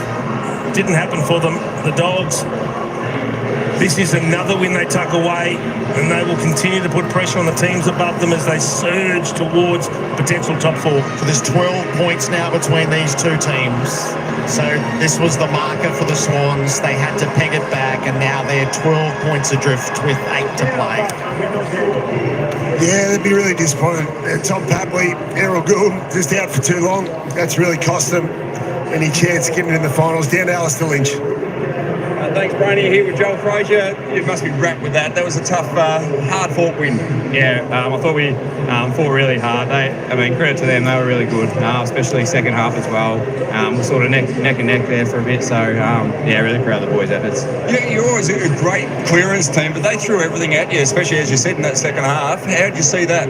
Yeah, they definitely did. I think that's how they got a bit of their momentum through their clearance, especially from centre bounce. So we addressed that at three-quarter time, and I thought we responded pretty well in the last quarter. Yeah, what was the message outside of that from Bevo?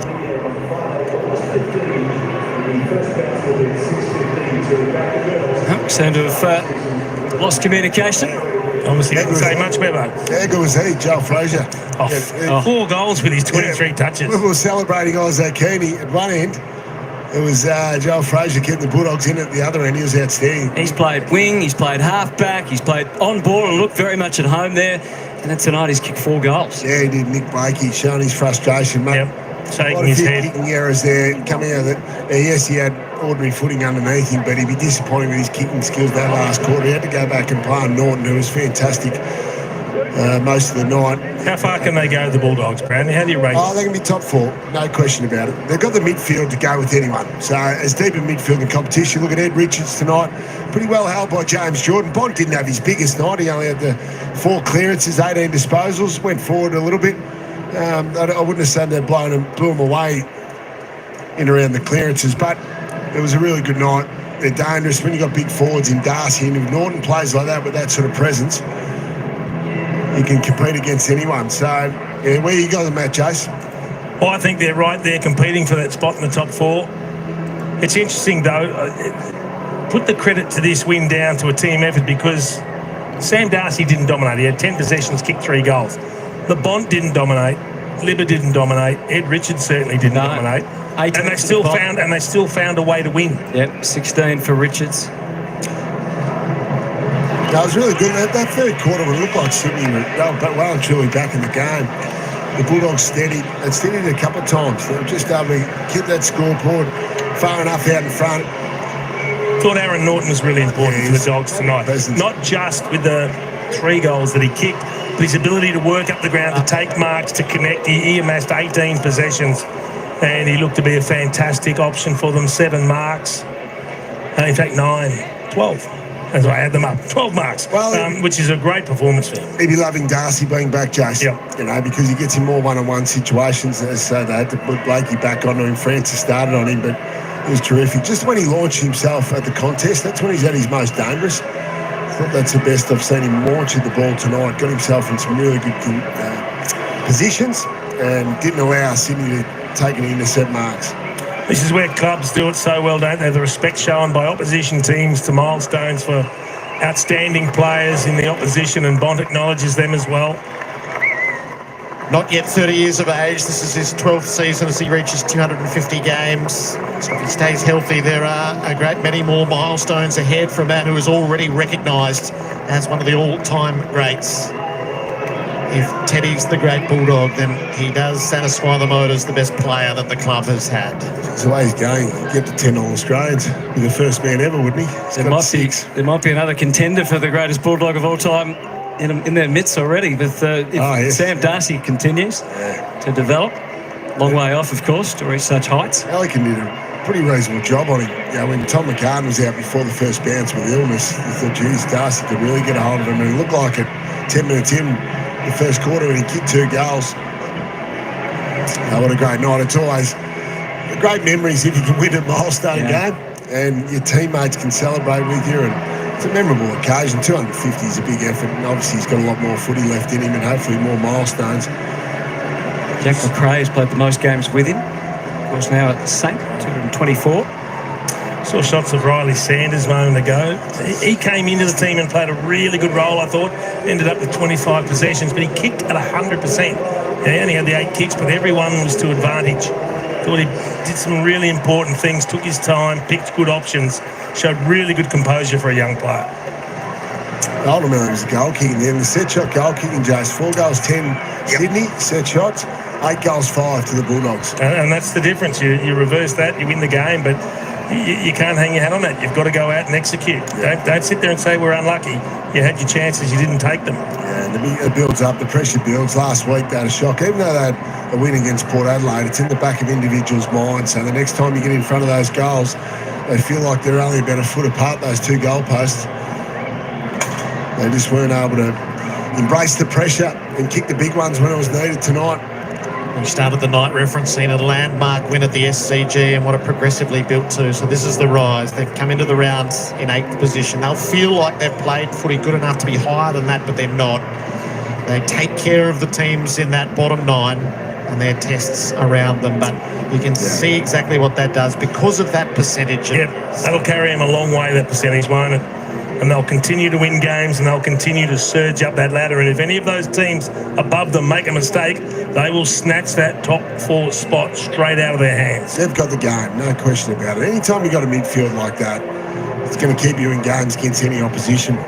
Have they got the defence, though, when the push comes to shove? Yeah, that is the big question. Putting up all sorts of numbers in the front half. Depends whether Jones will get back. O'Donnell's coming along.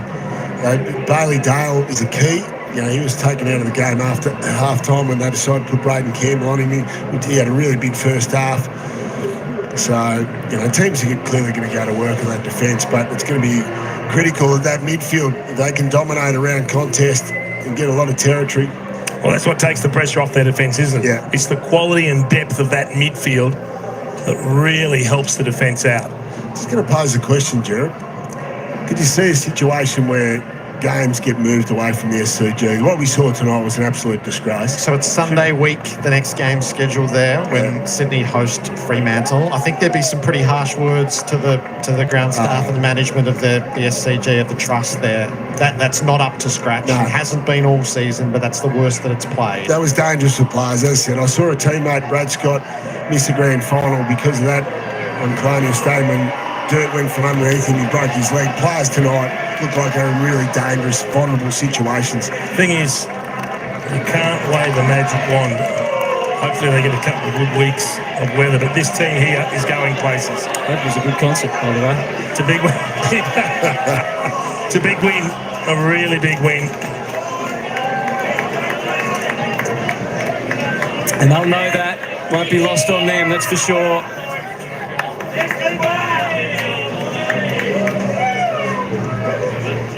Lockie Bramble, what a third quarter he had. 15 disposals. Sanders had some big moments, as we said. You need some of the youngsters to come through and push up if you're going to get the right ingredients come together at the right time of the year. They've got a good mix now, and they put it all together.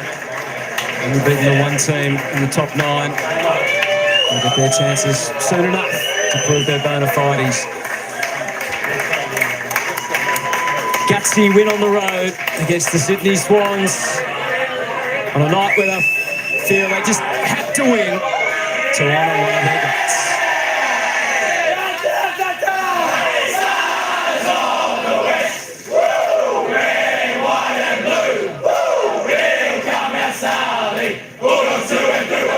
Bulldogs fight and Bulldogs rock. We be the very best. It's down with the boys of the Bulldog crew for the team of the mighty West. All right, there we go, folks. What a ring-a-ding-ding final quarter of 16-9-105. The Bulldogs defeating the Swans 14-12-96. 9-point winners here tonight. The SCG to the Bulldogs. I tell you what, Bulldogs were lucky to get away with that one. Sydney Swans, their set shots were deplorable this evening, and this is why the Swans lost tonight. Their kicking just atrocious. Let me tell you, I know they kicked 14-12, but a lot of those 12, I'll tell you what, they should have been probably another 6 or 7 goals on their scoreline. But that's the way it goes. Fascinating last quarter, exciting last quarter. Would have been nice to see that goal with 38 seconds to go. That would have put a little bit of spice in the final minute. But not to be. The Bulldogs well, a nice workman-like win. You know what? And, yeah, that's really put the Shakes through the top 8 now. Well, especially teams 2 through to 8 with the Bulldogs in there. Not far away from finals time if they keep this run up, which I expect them to. Sydney, I think that is lights out. Season over for the Swans. I think they're about 3 games out now of the top 8 plus percentage. So I think that is put down the glasses. Good night, nurse. The fat lady sung. Sydney, well, they've just got to play for pride, I think, in the next few games of this, what we've got left in the season. Just before we wrap this up, let's go and have a look at the player stats and the goal scorers. Of course, Isaac Heaney topped the table tonight with 5 goals for the Swans. Tom Papley with 2. Chad Warner, Rowbottom McInerney, Lloyd, Jordan, Grundy, Buller, all singles for the Swans. Where the Bulldogs, Joel Frazier with 4 topped their table. Aaron Norton with 3. Matty Kennedy with 2. Sam Darcy with 3. Riley West with 1, with James Harms, Bramble, and the Bont in his milestone game got a goal. Well done to the Bont. Top of the table, Errol Goulden topped the table in disposal count for all players out there. The only one in the 30s tonight. He just hit 30, 21 kicks, 9 handballs, 6 marks, 7 tackles, 5 clearances. Next best, Lockie Bramble for the Dogs on 28. Well done. Riley Sanders, 25. Bailey Dale, 25. Nick the Lizard. Blakey, I tell you what. I don't know what he was losing his feet a lot out there tonight, and a lot of missed kicks through him. 24. Brodie Grundy, fantastic effort. I'll be surprised if he doesn't get a vote in the Brownlow with 23 touches, 43 hitouts, 8 clearances, 1 goal, 1. He was fantastic there for the Swans. Isaac Heaney ended up with 21, 5 straight goals. Well done. Well done. Who else we got there? The Bont in his milestone game, 18 touches, 4 clearances and a goal. He was reasonably okay without being exceptional. Just a game for him. So that was good. At least the second, third tier players for the Doggies stood up tonight. They got a good structure going down there at Doggy Land. As I said, they're going to be really hard to beat down there. Your player stats, let's have a quick look at the team stats. Well, it was Sydney, plus 18 disposal overall. Inside 50s, both teams had plenty of it. Sydney got the best of it, 50 inside 50s, 46 to the Doggies. Free kick count, there we go. We look at the efficiency, 68-71. 21-16 in the free kick count. I thought the umpires gave a couple of soft ones there to the Sydney Swans, but didn't quite help them. There we go. It was plus 5 there. The hit-out, Sydney, well and truly on top in the hit-out count, 52-24. Clearances, Swans, 38-34, plus 4. Stoppage clearances, they were plus 7. And, of course, the Doggies were a touch bit better in the centre clearances. They were plus 3 in that department. The Swannies bringing their pressure tonight. They were pretty good contested-wise, 135, 112. Uncontested, all tied up. Turnovers pretty similar, 56, 59. Marks, 90-84. Marks inside 50. Dogs had a little bit more of it, 18-13. Lots of marks inside forward 50. It was a fantastic game. I tell you what, both teams had momentum, had their chances. It was whoever was going to be a little bit more cleaner and who took their chances. And, of course, that definitely was the Dogs tonight. Tackles, we'll definitely see the Swans tackle count reasonably high there, 77, well above season average. So that is fantastic. They actually came out to play and they played really well, the Swans, putting the pressure on for the 4 quarters. Tackles inside 50, 13-8. Fantastic to see as well. But, yeah, the Dogs, well, let me just load this live ladder up and we'll see where they sit now on the ladder. There we go, the Bulldogs. As we were showing you the live ladder throughout the game, the Dogs now do move up from 8th to 5th on the ladder. Played 15, sitting on 36 points. Of course, teams around them still have a game to play. 9 wins, 6 losses, so they've climbed that ladder really, really well, and they've got a fantastic percentage of 131.5. Of course, Sydney Swans down there in 12th position. Well, 24 points, won 6, lost 9. That's 3 games outside with percentage. Yeah, that is pretty much lights out for Sydney Swans, but the Dogs on the march. On the march are the Dogs at the right time of the year. Fantastic game, Addy G. Emmanuel, thanks for coming in here. Recap, well done. Cheers for coming in. Don't forget, folks, games tomorrow, but I won't be able to cover any games tomorrow. I think Game Board might be able to cover some if she's doing them. Hopefully, Tino will do those. But games still to come over the weekend. Round 16, you got the Gold Coast Suns taking on Melbourne. That'll be a fantastic game up there at People's First Stadium. Another very, very interesting game. Hey, this will be interesting. Hawthorn taking on North Melbourne down in Tassie. Holy moly, that'll be a fantastic game. Of course, North Melbourne in good form. Hawthorn going along reasonably well. And, of course, tomorrow evening, you've got the champion team of all, Collingwood, playing West Coast. First playing 18 should be a big percentage booster there for the Pies. They'll continue to, dance along a merry way to minor premiers that come end of the season and taking the Premiership Cup home. That's what I think anyway, the Magpies. And of course, on Sunday, we've got a couple of games there. Interesting games. I think Richmond taking on Adelaide at the MCG. Richmond should put up a little bit of a fight, but I think Adelaide will be just way too strong for the Tigers. And of course, on Sunday to round out, round 16, I don't know why it is, but Fremantle seem to always play the last game of the round a fair few of the times. Fremantle at home, Optus Stadium taking on St Kilda. Well, it should be a win to Freo. It's a game they have to win. It's a game they must win. It's a game they need to win if they want to stay in the top 8. Otherwise, well, I'll tell you what, they could come back to bite them at EG later in the year. Of course, don't forget, teams having a bye this week. Brisbane, Geelong, Essendon and the Giants. That's who they are. Rest of the games for this week. And, of course, don't worry about that. Next week, of course, for the Sydney Swans and Bulldogs, just to let you know who these two teams are playing.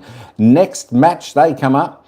Next week, next Thursday night football, the Western Bulldogs will take on North Melbourne at Marvel Stadium. So that should be another fantastic game. And, of course, the Sydney Swans, well, that's going to be another big, big game next that Sunday week. Sydney Swans will take on Fremantle at the SCG. I tell you what, I hope the ground is in a little bit better condition than this, where the players were slipping over, losing their feet. It wasn't too good. It wasn't really, really safe for some of the players down there. And, of course, it was mostly the Sydney players not holding their feet down there for some reason. But that's the way it goes. All right, folks. Hey, that was another fantastic game of AFL football. Australian rules football, the greatest game in the world by far. Of course, we saw a great game here tonight where Sydney took on the Western Bulldogs, but it was the Western Bulldogs too strong by 9 points over the Sydney Swans. Hey, thanks everyone for coming in. Not sure whether I said, we did have the live poll in the chat tonight. 60% went for the Bulldogs. Well done everyone who tipped them. 40% went for the Swans. Well, I tell you what, if the Swans had kicked a little bit straighter, they could have got the job done. But unfortunately, for them, it wasn't to be. All right, folks, hey, that's all I've got this time around.